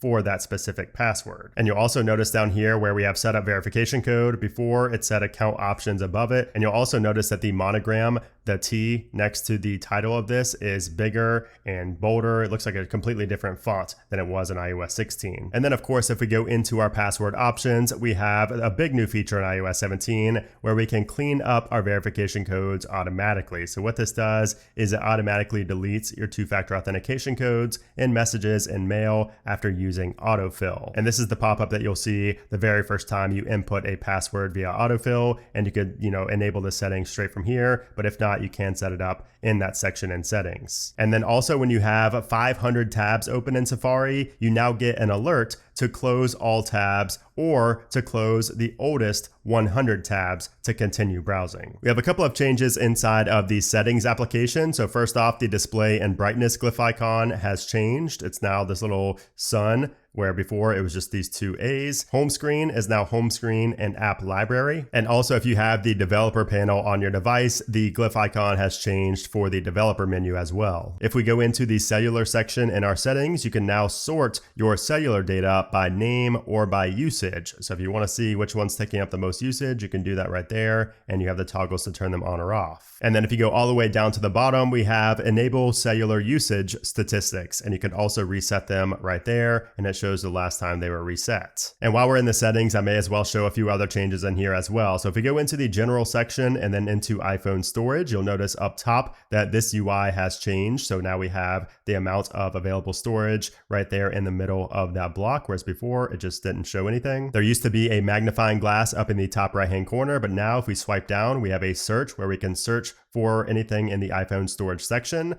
Also, next to the amount of space used, the U used to be capital, now it's lowercase. It also shows more categories underneath of the storage remaining as well. And then we also have this size button right here, which we can change, and we can now sort everything on our device by size, by name, or by last used date. And it shows the amount of space, of course, that it takes up as well. So that's a nice improvement. And if you scroll down, you'll notice that you're not going to be scrolling forever like you did on iOS 16, because now it ends and there's just a show all button. So you don't have to scroll forever. If you want to, though, you can press that and show everything else. And then down at the bottom, we have our iOS 17 and system data, whereas before it just showed iOS. Now it shows iOS and the version number. Oh, and also down at the bottom, it now shows on my iPhone and synced content. Those didn't show up before. If we head into our iCloud settings, you can see first off up top, we now have quite a few changes. So we have glyph icons to the left of our information up top, and it's also been reworded. So now it says personal information instead of name, phone numbers, emails. It's now sign in and security instead of password and security. And also we no longer have the edit button under our profile picture up top. And if we go into the sign in and security page, or the password and security page as it was in iOS 16, you will notice again that it's much better organized in iOS 17. So we have a header up top that says email and phone numbers with a edit button up at the top. Before that just said trusted phone number. And then everything is just sectioned out in a much easier to digest way. And speaking of iCloud and your Apple ID, you can now sign into your iPhone using a nearby device or an email address or phone number that's associated with your Apple ID. Screen time has received a really nice improvement in iOS 17. So if we go into screen time itself, you will notice that we have a few changes right off the bat. So first off, everything is organized better. Before, everything was just in one little batch right here. You didn't really have separate sections, but now we have it separated by limit usage, communication, restrictions, and family. You'll notice that before it used to say use screen time passcode. Now it just says lock screen time settings. And then down at the bottom, it used to say turn off screen time. Now it's turn off app and website activity. And it says turning off app and website activity disables real-time reporting, downtime, app limits, and always allowed. However, you can still keep screen time on even if you turn off app and website activity. Before, you just had to turn off screen time altogether. Right under the graph, before it said see all activity, now it says see all app and website activity. And if you go into there, before it said updated today at 8:14 p.m. Now it just says updated today with a comma and the time. Also new here is screen distance. So this allows you to basically reduce eye strain. So this will give you an alert that looks like this. So it says iPhone may be too close. Keeping your iPhone at arm's length can protect your eyesight. And once you move your phone far enough back, you will then get this alert that says your iPhone is now at a recommended screen distance, and you can continue with whatever you were doing. So you can turn that on to reduce eye strain and also reduce the risk of myopia in children. But I will give you a warning, it is kind of annoying, but I guess it's good for, reducing eye strain, especially in children, so they can learn not to have a phone so close to their face. We also have communication safety, and what this does is it detects nude photos and videos before they are sent or viewed on your child's device. And that's not new in itself, but it's now rolled out globally with iOS 17, so it's now available everywhere and is not limited to certain countries. Now, when it comes to privacy and security, iOS 17 once again is a big update for that as well. So when you first install iOS 17, you're going to start seeing pop-ups just like this that says, in this example, Twitter has been able to access your entire photo library for 6 months. Do you want to continue to allow full access? And from there, it shows how many photos and videos they have access to. And from there, you can limit the access or continue allowing full access. So this pop-up as a whole is new, but also that limit access is a new feature as well, because now you can select specific photos to share with an application while keeping the rest of your photo library private. And if you want to change this later on, you can just go into the privacy and security section and then into photos in this case, and then you will see your full library and you have all the applications you've granted full access or limited access to. If you go to change your passcode in iOS 17, you now have the next 72 hours to use your previous passcode to reset your passcode if you forget it. So for example, I'm going to enter in a new passcode. We're just going to do all ones since mine is currently all zeros, and I'll show you what this looks like. So now we have temporary passcode reset. You can expire the previous passcode now, or it will auto expire in 72 hours. And if you press to expire that previous passcode, it tells you you can no longer use that previous passcode to access your device and reset your password. So expire now, and there we go. Now, a nice little hidden privacy and security feature in iOS 17 is that applications can now add events to your calendar application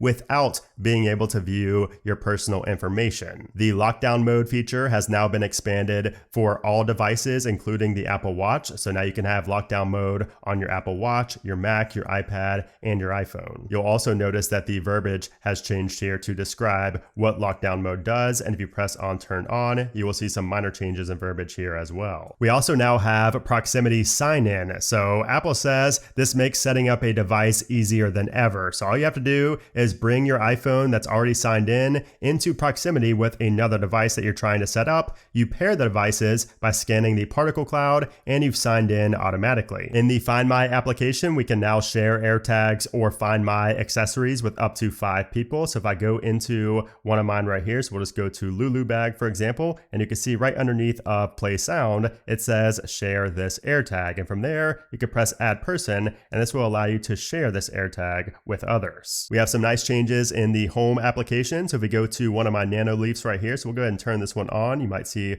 little reflection of it right here. But if we go into this, you will notice that we have some changes to the color picker. So when we go into here, first off, we no longer have that really ugly white background. It's now a more translucent background. And the color picker, I mean, look how much better it looks. It's all one line instead of stacked, just 6 colors right there. And we also have this color picker where we can choose a specific color that we want. Before, you had to click on one of these circles and then press on edit to even get into this section. But once you get into this section, you'll notice that first off, it's called light color now instead of just saying color. And also we have swatch, whereas before we only had color and temperature. And you can also control the brightness from this section as well. And also you'll notice that the name of the accessory is now in the middle, whereas before it was up in the top left, and it used to say 100% brightness, now it just says 100%. And if I go into my AC unit, so we have office right here, you'll notice that this looks way better as well. So again, office and the temperature used to be up in the top left. Now it's in the center. We have that translucent background. It also now says current 76 instead of cool to 76, and it shows the humidity right there. And all these buttons down here look way better as well. Before, we had this really ugly blue outline, but now again, everything's more translucent and looks a lot more modern and professional. And if we go into the settings, which the glyph has changed there as well, if we go into here next to office in this example, the temperature does not have the green background. And before, the settings page was just kind of an extension of this main page, whereas now that is not the case. It's a whole separate page, because if we go out of the settings on iOS 16, it takes us back to the main page. Whereas if we go out of the settings here, it takes us back to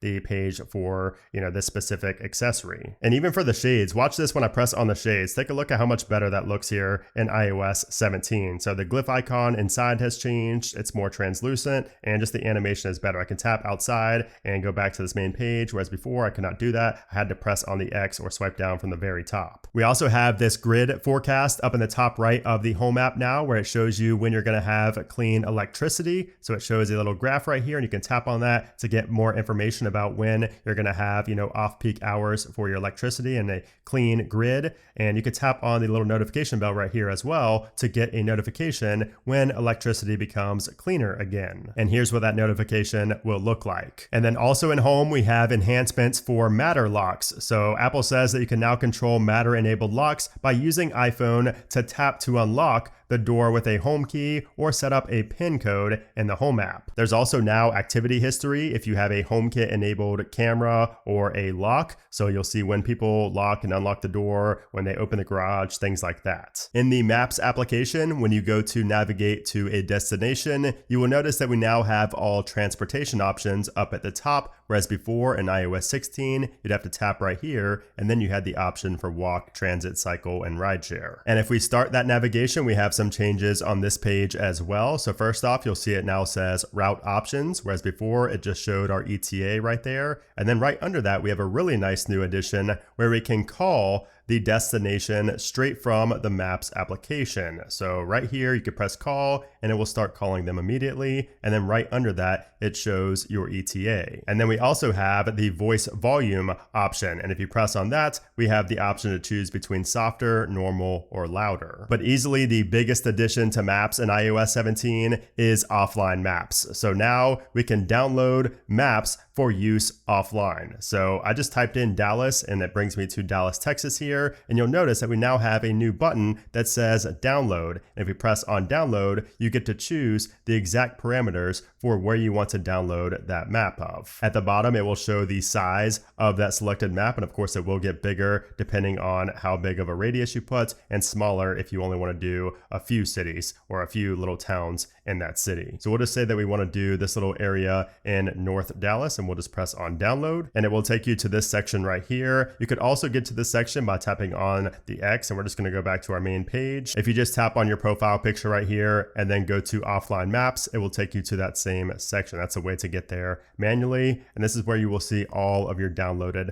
offline maps. And you'll notice that all of the other maps that I have downloaded here are also downloading something, and what they're downloading are updates. So you'll notice down here that we have under settings, automatic updates. And you could have that set to be on Wi-Fi only or Wi-Fi plus cellular. I would recommend having that set to Wi-Fi only. We also have a setting down there for optimized storage, where it automatically removes downloaded maps that you have not used in a while. And then you also have an option to only use offline maps. So even if you have an internet connection, you can choose to only use offline maps, which could be good for saving battery life and of course data if you are not on an unlimited plan. And by the way, these do all transfer over to CarPlay as well. You don't have to re-download anything for CarPlay. This all works perfectly fine when you have it up on your head unit using CarPlay. Now, if we go into one of the maps that we have downloaded right here, you'll see we can resize it. It shows the size right here, and it also shows the day last updated, and you also have the option to delete. Now, if we tap on resize right here, it's pretty cool because we can change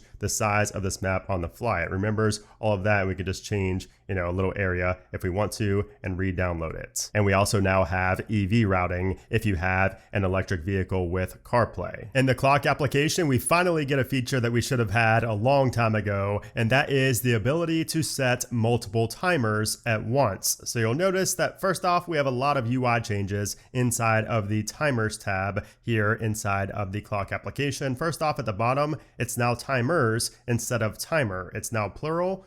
And then up in the top left, you can see we have a new title that says timers up there, along with an edit button. The cancel and start buttons no longer have that little outline around them. They're just flat. And then under that, we have our recents tab where we have recent timers. And you can see we are able to set multiple timers at one time, whereas before in iOS 16, you only had one timer. That was the only timer that you could set. And all you had was a cancel and a resume button. But now all of these are right here, and you can see they're updating live. And then also when I go out of here, you can see that up in the dynamic island up top, and also as a live activity on our lock screen, we now have those timers, and we can expand them as well right here. Unfortunately, in the dynamic island, you can only see the one that's most recent or the one that's ending the soonest, but from here you can pause or cancel it. And in this section, you can swipe over to delete the timers very easily, or you can tap on edit and remove them that way, although that is a bit slower. However, if you go into that edit menu and then tap on the timer, from here you can add a label. So if you didn't add a label beforehand, you can go ahead and add a label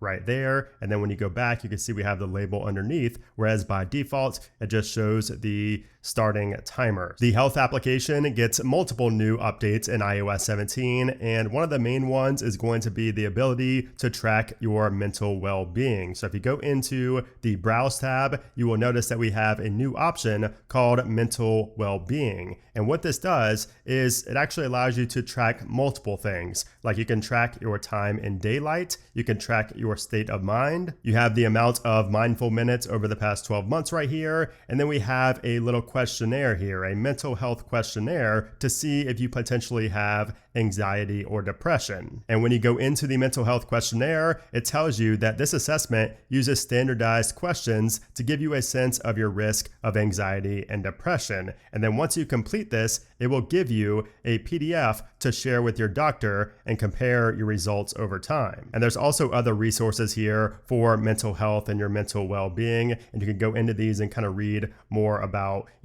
connecting with others, spending time outside, staying active, basically just things to reduce your risk of anxiety and depression over time. And it's cool because now you can kind of log, your progress over months or years. And time in daylight is something that's going to go pretty underrated here in iOS 17. And I think this is especially useful for kids. And it says for children, spending 80 to 120 minutes outside each day can help lower the risk of myopia or nearsightedness. For adults, spending around 20 minutes outdoors every day has numerous physical and mental health benefits. And if you're wondering where this data is collected or how it's collected, it says when unobstructed, Apple Watch can automatically record an estimated amount of time in daylight and health. And I've tracked this over the past few months, and this is very accurate if you have an Apple Watch on your wrist. And if we go back to the Browse tab and go into medications, we can now set follow-up reminders to take your medications. So if you don't track this in the health app already, you should. It's very useful, and now it's getting even more useful in iOS 17. And if you go to the bottom of the medications section, you'll notice that we have a new section for options. And if you go into here, you will see that first off, we have our dose reminders,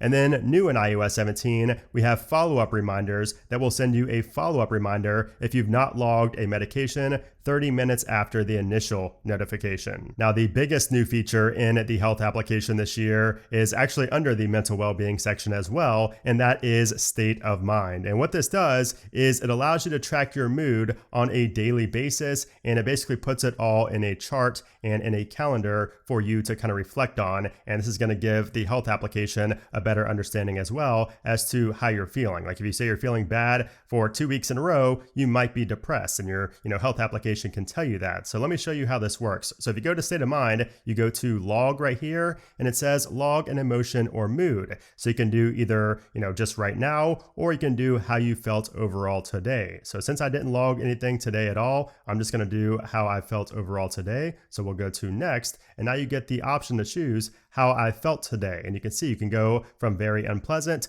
to very pleasant. And you have the background changing colors along with these little shapes here that look really smooth, really cool animations. So we'll say today, I felt rather pleasant. Maybe not the most pleasant, but I felt pleasant. So we'll just go ahead to next right here. And then it asks you, what best describes this feeling. So we'll just say that today I'm feeling grateful and confident. We'll just say those two right there, but you have all these different ones to choose from along with more in here as well. I did not mean to select those, but grateful and confident. Let's go to next. And from here, it says, what's having the biggest impact on you? So why are you feeling grateful and confident? So we'll just say health and work. And if you want to add additional context, you can do that right here as well. So I'll just write in preparing all iOS 17 videos and then tap on done, and that has been logged. And you can see it now shows that right here as our daily mood. Now, if we go up to the calendar up in the top right-hand side, you will see that we have a calendar layout that's going to show every single day that we've tracked in a calendar. So you can see I've not been tracking my mood lately, which I should have been, but you could see how this can kind of start to really tell you a lot over time once you start, logging your mood on a daily basis. We can go back, you can see I logged right there. I don't log every day. I just forget to do it, but this is really great if you want to log your mood over time. You could also tap on the eye right here and it shows a little pop out that says get an overall view of what you've logged. And when you tap on one of the previous days, let's go to this day right here, it shows you, this day, Tuesday, August 15th, was a neutral day. And at 4:36, I was feeling anxious because of work. And with a later version of iOS 17, we will also have a journal application to complement this feature. But state of mind is a really awesome feature. And if you go down to the bottom here and then go to options, I would highly recommend turning on the ability to get push notifications to remind you to log your mood for the day. Otherwise, you will forget. So you can either do during the day or end of the day or both, or you can set custom times to get a reminder to log your mood. The favorites section inside of the summary tab now looks a lot better in iOS 17. So not only is it more colorful, so we have the nice little colorful gradient up top, but we also get more information here. And we also have rich charts. So we have rich data in these charts, whereas before we did not get as much data as we do now in iOS 17. In the fitness application, if you go into the awards section, you'll notice that this whole page has been reworked. It looks much better in iOS 17. And if you go into one of the awards that you're currently working on, you can see that we now have progress bars underneath of it to show us our progress in a more visual way. Also, the sharing tab in the bottom right hand corner has a new glyph icon, and also this page looks a bit different. We also have the sharing title up in the top left of the screen, along with the settings up in the top right. And also, you can now view highlights of your friends' workout activities. There's also now live activities for cycling workouts. So I use this all the time, and it's really awesome to see kind of more data, more information about your cycling workout from the lock screen of your phone. And if you have an Apple Fitness Plus subscription, you now get a feature called Audio Focus, which allows you to prioritize the volume of the music over the trainer or vice versa. So if you like to hear music instead of the trainer, you can now set that. You also get stacks, which allows you to select multiple workouts and meditations that you want to do in a row and put them in a queue so you can seamlessly move on to your next activity. And then you have custom plans, which allows you to set the days, the workout duration, and the types, and then Fitness Plus will provide you with the plan. And you also get trainer tips at the top of the summary tab. Oh, and there's also a fitness section inside of the settings, but really the only thing you'll see in here is for Siri and search, notifications, and live activities, mainly for that cycling workout on the lock screen if you want to have that set up. The Reminders application has a few nice updates in iOS 17. So if we go to add a new list, you will notice there's a new type of list. So before we just had one list, that was it. And then we can make it into a smart list, but there was no other type of list. Now in iOS 17, we have list type, either standard, groceries, or smart lists. And groceries allows you to automatically group related items into sections. So let me show you how this works. We're gonna make this yellow, and then we're gonna tap on done. And you will notice that when we go into here, first off, it goes automatically into that list, whereas before it just took you back to this page and then you had to go into it. But from here, you will see that we now have a carrot in the middle. All right, so we just added some of our items here, and you'll notice that under produce, it was correct for 2 out of the 3. So Celsius is an energy drink. So I noticed that sometimes when you type in actual brand names, it's not as accurate. So just keep that in mind. But for everything else, it actually noticed Fruity Pebbles as being a cereal. So maybe it's just for lesser known brand name items, but you can see it breaks it down: breads and cereals, dairy, eggs and cheese, snacks and candy, meat, all of that was correct. And what's cool about this is that the grocery list will remember your preferences. So if I add something, like let's just say test, for example, and let's see what that adds that under. It's gonna add it under personal care and health. But if we don't want that, if we wanna move it somewhere else, we can tap on the I right here and then go down to section, and we can change this to a new section. So if I want test to always show up under meat, I can just select meat now and go to done. And then the next time I type in test, it will put it under meat. So let's try it out. Let's type in test, and you can see it remembered that and put it under meet. And when you're in a list in the reminders application, you can now tap on the three dots up in the top right hand corner, and now we have view as columns. So you get a brand new type of view in here. And this is kind of the Kanban view where you can kind of just scroll over from side to side instead of up and down. So this can work well, especially on the iPad, or if you just want to put your phone in landscape mode. And then also in those settings, we have manage columns where we can add a new column or just edit our columns. You can kind of move these around. So if you want them to be in a different order, you can do that as well. You also have a toggle to hide empty columns or to show them. Now, if you go to add a new reminder, you will notice after you start using iOS 17 for a bit that you will get suggested reminders. So this allows you to quickly recreate reminders that you've already completed before in as little as just one tap. And then we can also add early reminders. So if I go into one of my YouTube ones right here, we'll just say respond to sponsor emails. Let's go to the I right here. You'll notice that we have a new option for early reminder. So now you can get a reminder before that certain task is due. So if you want it to be 1 day up to 6 months before, you can set that, or you can go into custom and set it to as much as, where can we go? We can go all the way down to 200 months before, that reminder is due, that task is due. And then of course we do also have the interactive widget on our home screen where we can mark a reminder as done straight from the home screen without ever needing to go into the application, and you can see it changes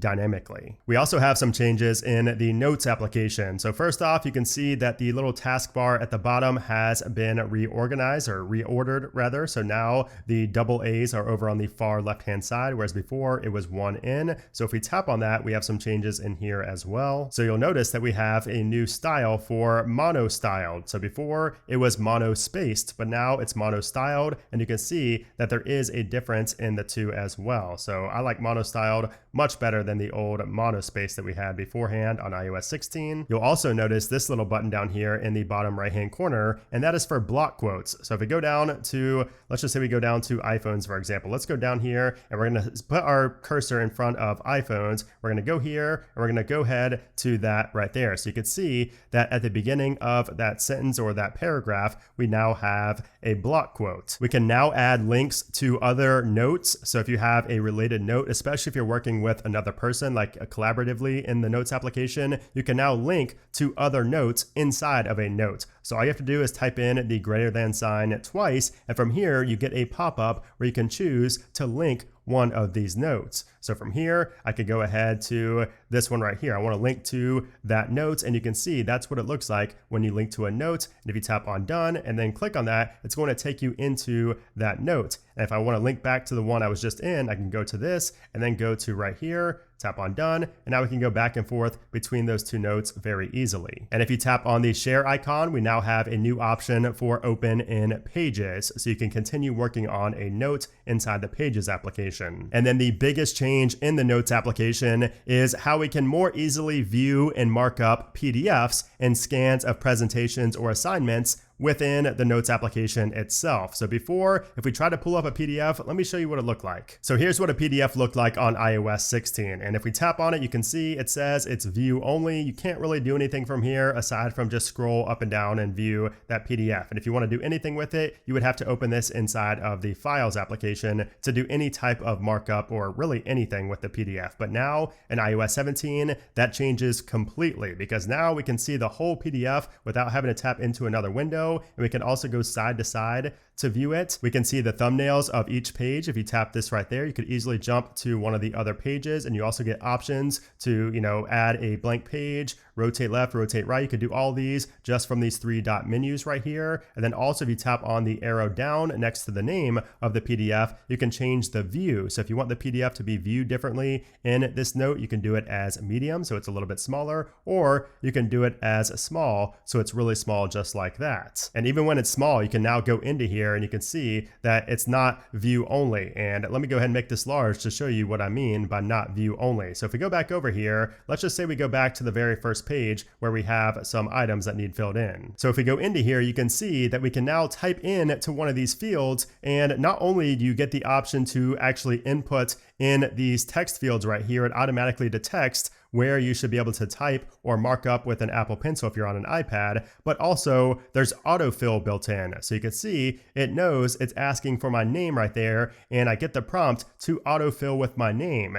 And it's not even just the name, it also does this for the address. So when I go to the address tab, take a look at that. It shows my address right there where I can easily autofill it into that section. And again, I'm not even in markup mode. This is just inside of the Notes application. I'm not doing anything special or even marking up in the Files app or anything. This is all built into Notes. So editing PDFs on the iPhone and the iPad are about to get so much better inside of the Notes application. Really no need for the Files app anymore now that we have intelligent form detection and enhanced autofill. And then also new in iOS 17 is a write-only permission for calendar invites. So now when you get a calendar invite, you don't have to share any other information with them. It's a write-only permission where they can only add to your calendar. And this is going to prevent all of those hacks and scams that we saw before that spread through calendar invites. We have many changes in the weather application in iOS 17. Starting off with your My Location weather, you can see that now it shows my location at the top and then the name of the city underneath of my location. The overall visuals are also improved in iOS 17, like when it's raining, when it's windy, when it's at night. You can see the moon. It's not showing right now, but the moon shows up much better in iOS 17 as well. Also, if you go into the 10-day forecast and then go over, you can see that you can now see yesterday's forecast. So in iOS 16, you could only see the current day and then forward to the next 10 days. But now in iOS 17, you can see the previous day's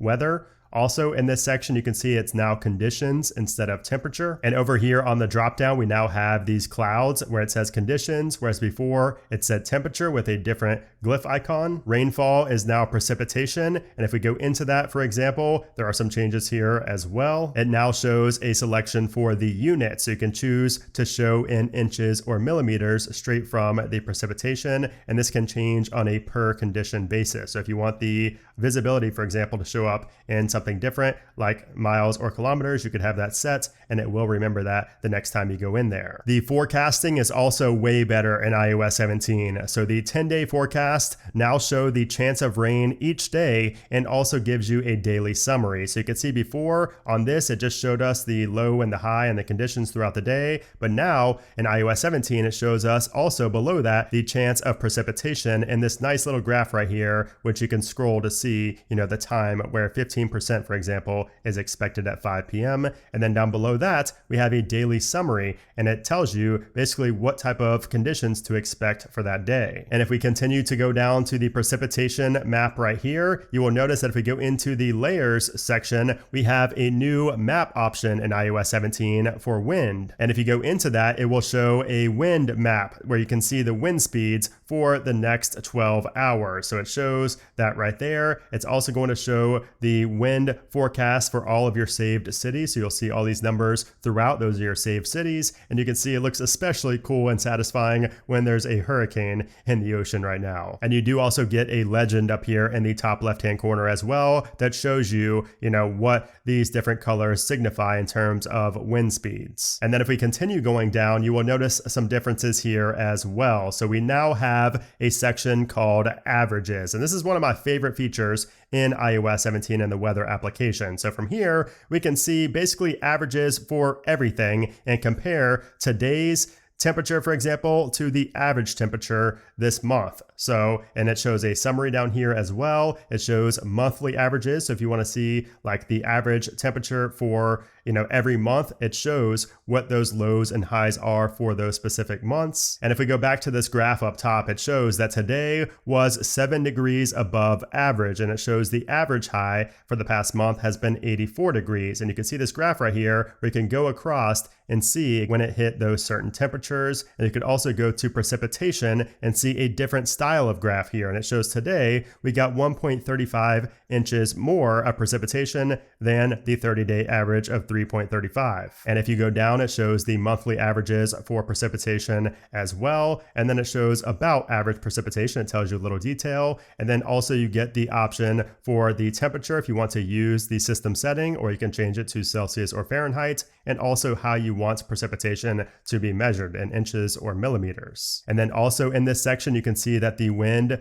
card has been expanded. So before it was just this little square, but now it's this big rectangle right here. And when you go into here, everything is pretty much the same except for the daily comparisons. You can see the daily comparisons right there, along with the Beaufort scale, where you can see, how the wind was on this scale. And if you're into the moon, you're going to really love iOS 17 because we have the waning crescent right here, where you can see the illumination, the next moonrise, and the next full moon, along with a little graphic there of the moon. And you can tap into there as well and see a true to life moon. It's kind of hard to see right now because it's very dark, but you can see all of the statistics right here, and you can kind of go to, all the different phases of the moon. You can go down, you can see a calendar as well for, when we're going to see a new moon, full moon, all of that is right here. And if you go back to the main weather section right here and you go to the 3 dots up in the top right, you can see that we have a new section for units. And if you go into here, you can set a default for the units in the weather application if you want to use the system setting, Fahrenheit, Celsius, and you could also change it on a per condition basis, like wind, precipitation,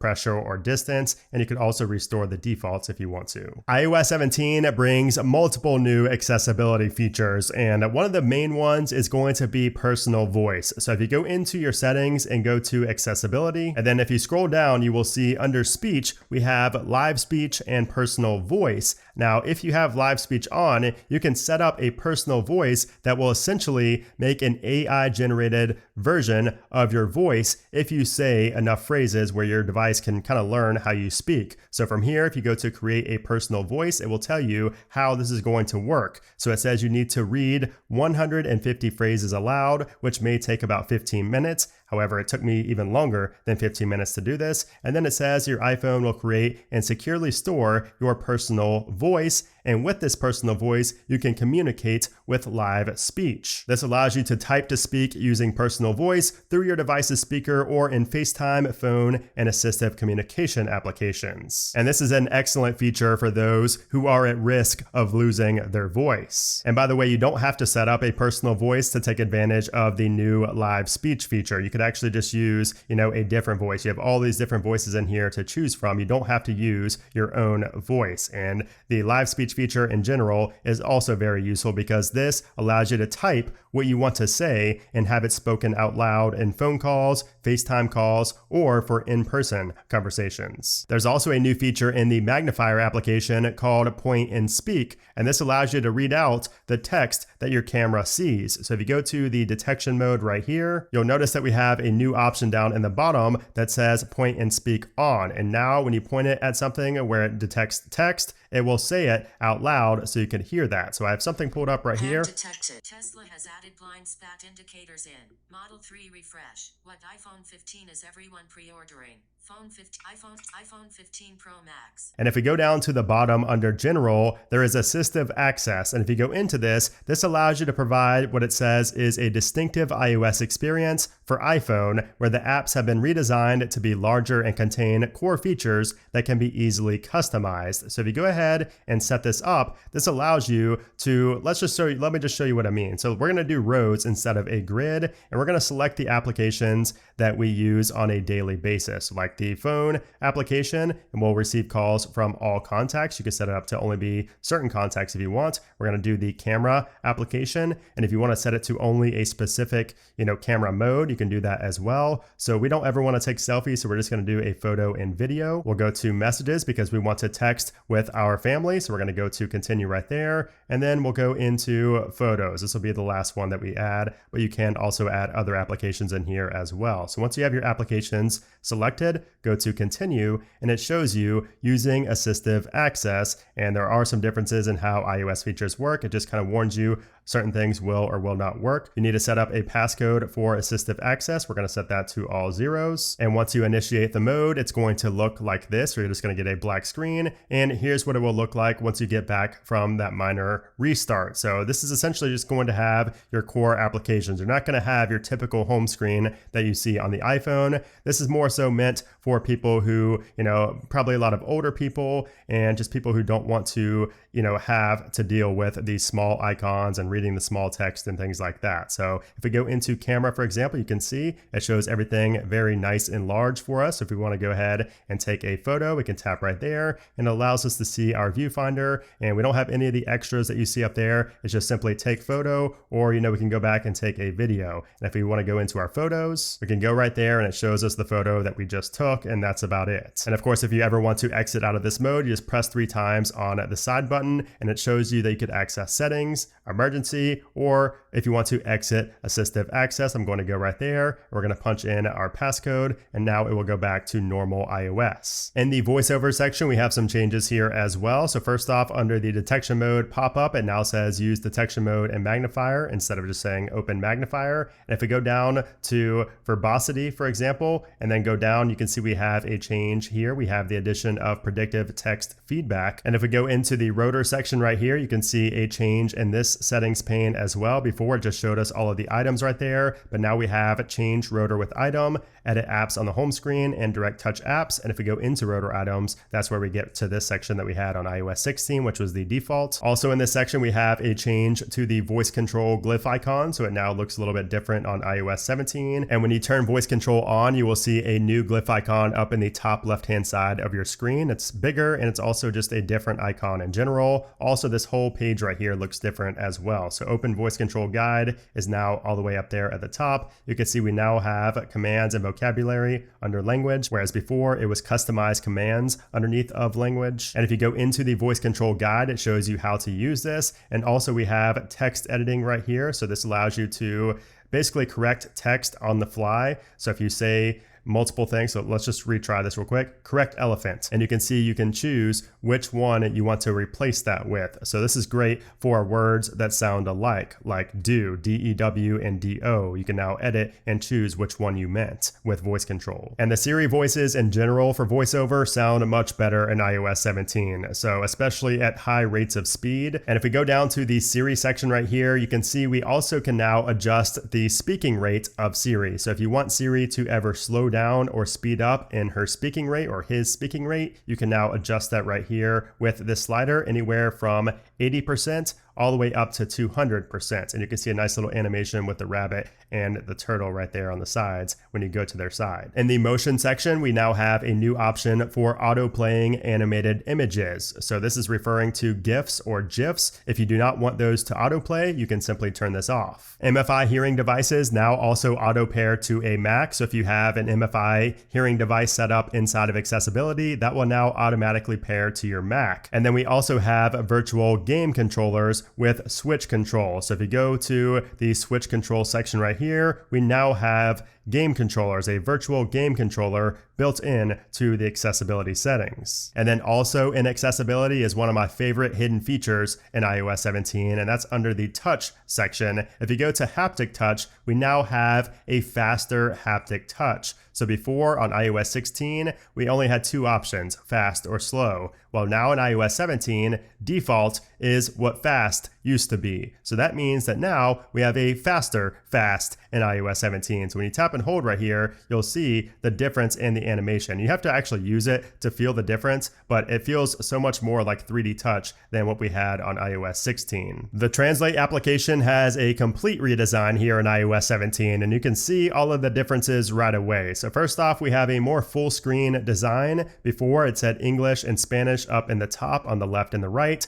Now it's top and bottom, and it's just a much cleaner layout. Before we had a big microphone down in the bottom middle and the three dots to the right. Now we have a microphone for both English and for Spanish in this example, just to the right of those languages. And we can also switch it very easily by pressing this button right here. And you can see that as I'm typing, it's instant in iOS 17, whereas on iOS 16, you'd have to type in everything and then press on go, and then it would translate. So here in iOS 17, also you can copy that translation translation very easily. So you can see the copy button right there. It will now copy that sentence that I just typed out, that translation in Spanish. And if I want to change this on the fly to another language, I could just go right here and select a different language like German, for example, and it changes in real time. We could also go up to the three dots right here and we have show grammatical gender and also download languages. And also once you tap on done and go out of that translation, you can see the previous translations as well. So we can see the last two translations I did, and I could just keep going, and those are all right here. I can also play those translations in audio form straight from here as well. We could also copy each one very easily without having to go into another window or anything. And if I want to expand on that and add on to that, I can go into this section right here, and it shows, that translation in big letters where we can play it, and you could tap right here to go back. And when we go into the camera section, you can see that the changes just continue here in terms of the UI. So before we had those two ugly blocks up at the top that showed the two languages we want to translate. Now those are in the bottom center, and they're much easier to reach and just a much better look in general in this interface right here. And if we go over to conversation, again, big difference in the conversation view as well. It's much better than it was in iOS 16. And then if we go to the favorites tab, those same UI elements continue right here, just looks much better. Now you can also translate system-wide in iOS 17. So if you load up a web page or really anything, an application that's in another language, you can translate that system-wide now. And if you want to translate in Safari, you can now have web page translation for Ukrainian. So that was not available in iOS 16, but now it is. And then my favorite feature in the Translate app is the fact that we can now do live translations. So if you go into this camera tab and you hold your phone up to something that's in another language,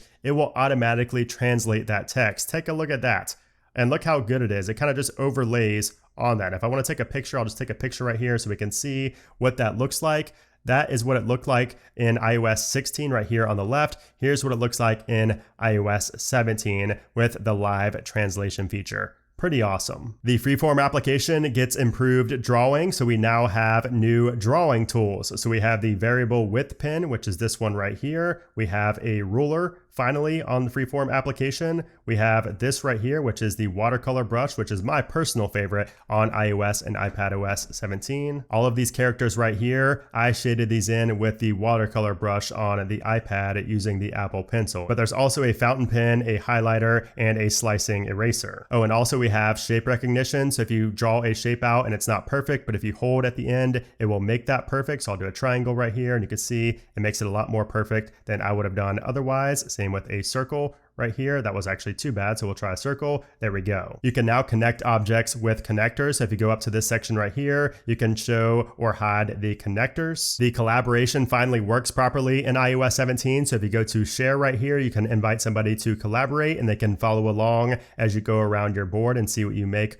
on your Freeform board. And speaking of the share sheet, you can also add items to Freeform now from the share sheet. So if you go right here, you can see we have Freeform, and we can easily add this in to one of our boards or create a new board. And kind of like with the Notes application, you could also mark up PDFs. So if you wanted to draw on PDFs or actually, fill out a PDF in Freeform, you can now do that. And if you press on the camera icon down here, you could add in stickers as well. I find stickers to be really fun to add into the Freeform app specifically. So if you create stickers, you could add them in here, or of course you could add in your different memojis. And if you add 3D objects to your Freeform board, you can now view them and explore those 3D objects using Quick Look. In the News app, if you go to the following tab over here, you'll see that we have a new section for puzzles. So now you have crossword puzzles and other types of games that you can play straight from the News application. And also the Apple News Plus audio stories are available inside of the podcast application. The Books application gets some updates in iOS 17. So if you tap on the menu while we're in a book down here, first off, you'll notice there's a new animation in iOS 17. It's more fun. It kind of just pops in to place, whereas in iOS 16, it just kind of faded in. So new animation there. And if you go into themes and settings, you'll see this has a more flat, more modern look to it. And you can also now adjust the brightness with this slider very easily. You can change the page animation from a curl to a slide, or just have no animation when you change the page. And then we also have customize now at the bottom, whereas before it just said original options. If you go into a book that's part of a series, you now have an option underneath of the photo to see the series page. So now we have a specific page just for a specific series, and you can sort this by books and audiobooks, and you can see every single book in that series, along with this really good kind of modern look up top where it shows the author, the series, how many books, and what it is. Also, the search has changed in iOS 17. So before on iOS 16, we had these big little filter options right here, and we only had all books and audiobooks. Now we have all books, audiobooks, and also genres. So we can now search by a genre, and it shows all of those genres right there. And if we go into that, it will show everything in that genre, such as the bestsellers and what's new and top audiobooks, all of that. And the Read Now section is also more personalized in iOS 17. Spotlight search has improved in iOS 17, so we now have app shortcuts inside of Spotlight search. So if I type in notes, for example, we can see up top, I can start a new note very easily, or I can go into existing notes that I had opened recently. If I type in camera, if I even start typing in camera, it shows I can go into photo, selfie, or video mode straight from Spotlight search. I can turn on or off Bluetooth straight from Spotlight. If I type in something like airplane mode, I can turn that on or off from Spotlight. It's just a much easier way to access some of your main system toggles. And we also have video search in Spotlight. So if I were to search for a cat and there was a video with a cat in there, it would show that in my search in Spotlight search and then take me to that video and take me exactly to where that cat is in that video. And you'll also notice some UI changes here. So under recent searches, first off, the text is bigger right above that. And you'll see also that the background is not as opaque. It's a little bit more translucent in iOS 17. Also, there's a clear button now to the right of that. So that is different. Before you had to individually clear them like that, but now we can just tap clear and it will clear all of those results. Oh, and also a couple of other things. Siri suggestions up in the very top left is now smaller in iOS 17. Show more is bigger to the right of that. And then right here, the magnifying glass is now a glyph icon instead of having a background like in iOS 16. But the best feature for Spotlight search in iOS 17 is this. Watch this. If I type in dentist appointment for 7 p.m., for example, we get a prompt up top that will allow us to automatically add that dentist appointment for 7 p.m. whenever it thinks we should. So today is September 14th, so I can easily add that to my calendar just by typing it in to the Spotlight search. That is awesome. So even if I typed in somebody's phone number like this, you can see that we can actually add that contact straight from the Spotlight search, or we can call, text, or FaceTime them straight from here. Now, if I did that on iOS 16, here's what it looked like. Or if I type in an email, I can easily compose a message to that person or tap on these three dots to FaceTime them, text them, or FaceTime video call them. And you'll notice that up top, it detects that as well because it says email up in the top left now. The Shortcuts application has some changes in iOS 17, and there's some pretty big ones in the automations tab. So if we go to automations and we go to create a new automation, you can see right off the bat, we have some changes. So before you had to choose between a personal automation or a home automation. And a lot of people got stumped here. They were like, I don't really know. I just want to create an automation. So now in iOS 17, it's much easier to, decipher what you actually want to do because you instantly get hit with what do you want that automation to be. So all personal automations are up top. You can choose them right there. And if you go down all the way to the bottom, that's where we now have home automation where you can create that. Now, if we go to create home automation on iOS 16, you will notice that we have some changes here. So first off, we now have a transaction automation. So before we did not have anything for transactions. And when you go into that, it shows when I tap, and you can choose your Apple Pay credit cards that you have right here. So if I tap on, let's just say my Apple Card, you can choose the category that you want this automation to run for. You can filter merchants. So you can even choose, the merchants that you filter for that. And you have the option to either run immediately or run after confirmation. So I'll run immediately. Let's tap on next. And now you choose what you want the automation to actually do once, your credit card maybe registers a purchase at a select merchant. Do you want that to maybe, add that to a row in Excel or in Numbers, for example, to, log all of your transactions externally? You can do that. So you can have it set up to do whatever you would like to. And that is a nice new addition here in iOS 17 for automations. Now, also when you go to create a personal automation, we have a search bar up top. And also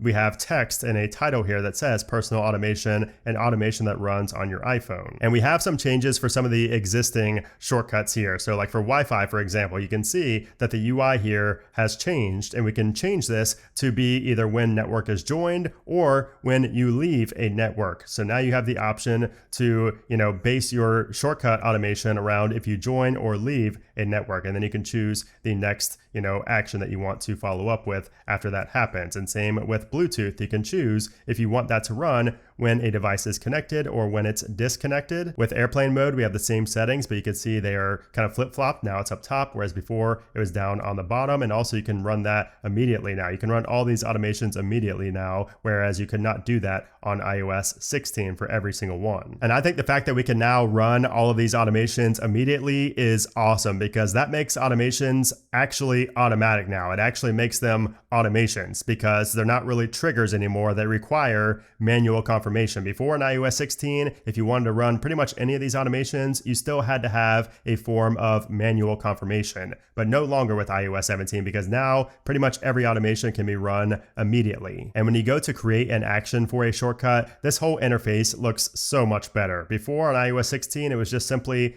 add action, and that was it. And then you got to go in here like this, and it still didn't look good. But now in iOS 17, this looks so much better. You have a getting started page, you have my shortcuts, and it's just more visual and bigger. It's just more user friendly. There's also new actions like make image from rich text, for example, which will create an image from rich text, web content, or a URL passed as input. And we have several other actions that you'll find throughout shortcuts as well. And of course, we have widgets for shortcuts, both on the home screen where you can tap and run them right away, and also from the lock screen where you can go to the lock screen and tap on one of those and it will run the shortcut straight from the lock screen. The stocks application gets a new widget, so this is the new one right here. It's symbol, and this shows not only the symbol and the price, but it also shows news stories about that symbol. So this new widget has the ticker in the top left along with the arrowhead to the left of that. We have the graph in the middle that shows if it was an up or down day, the price to the right, and then of course the news stories, the latest news stories below that.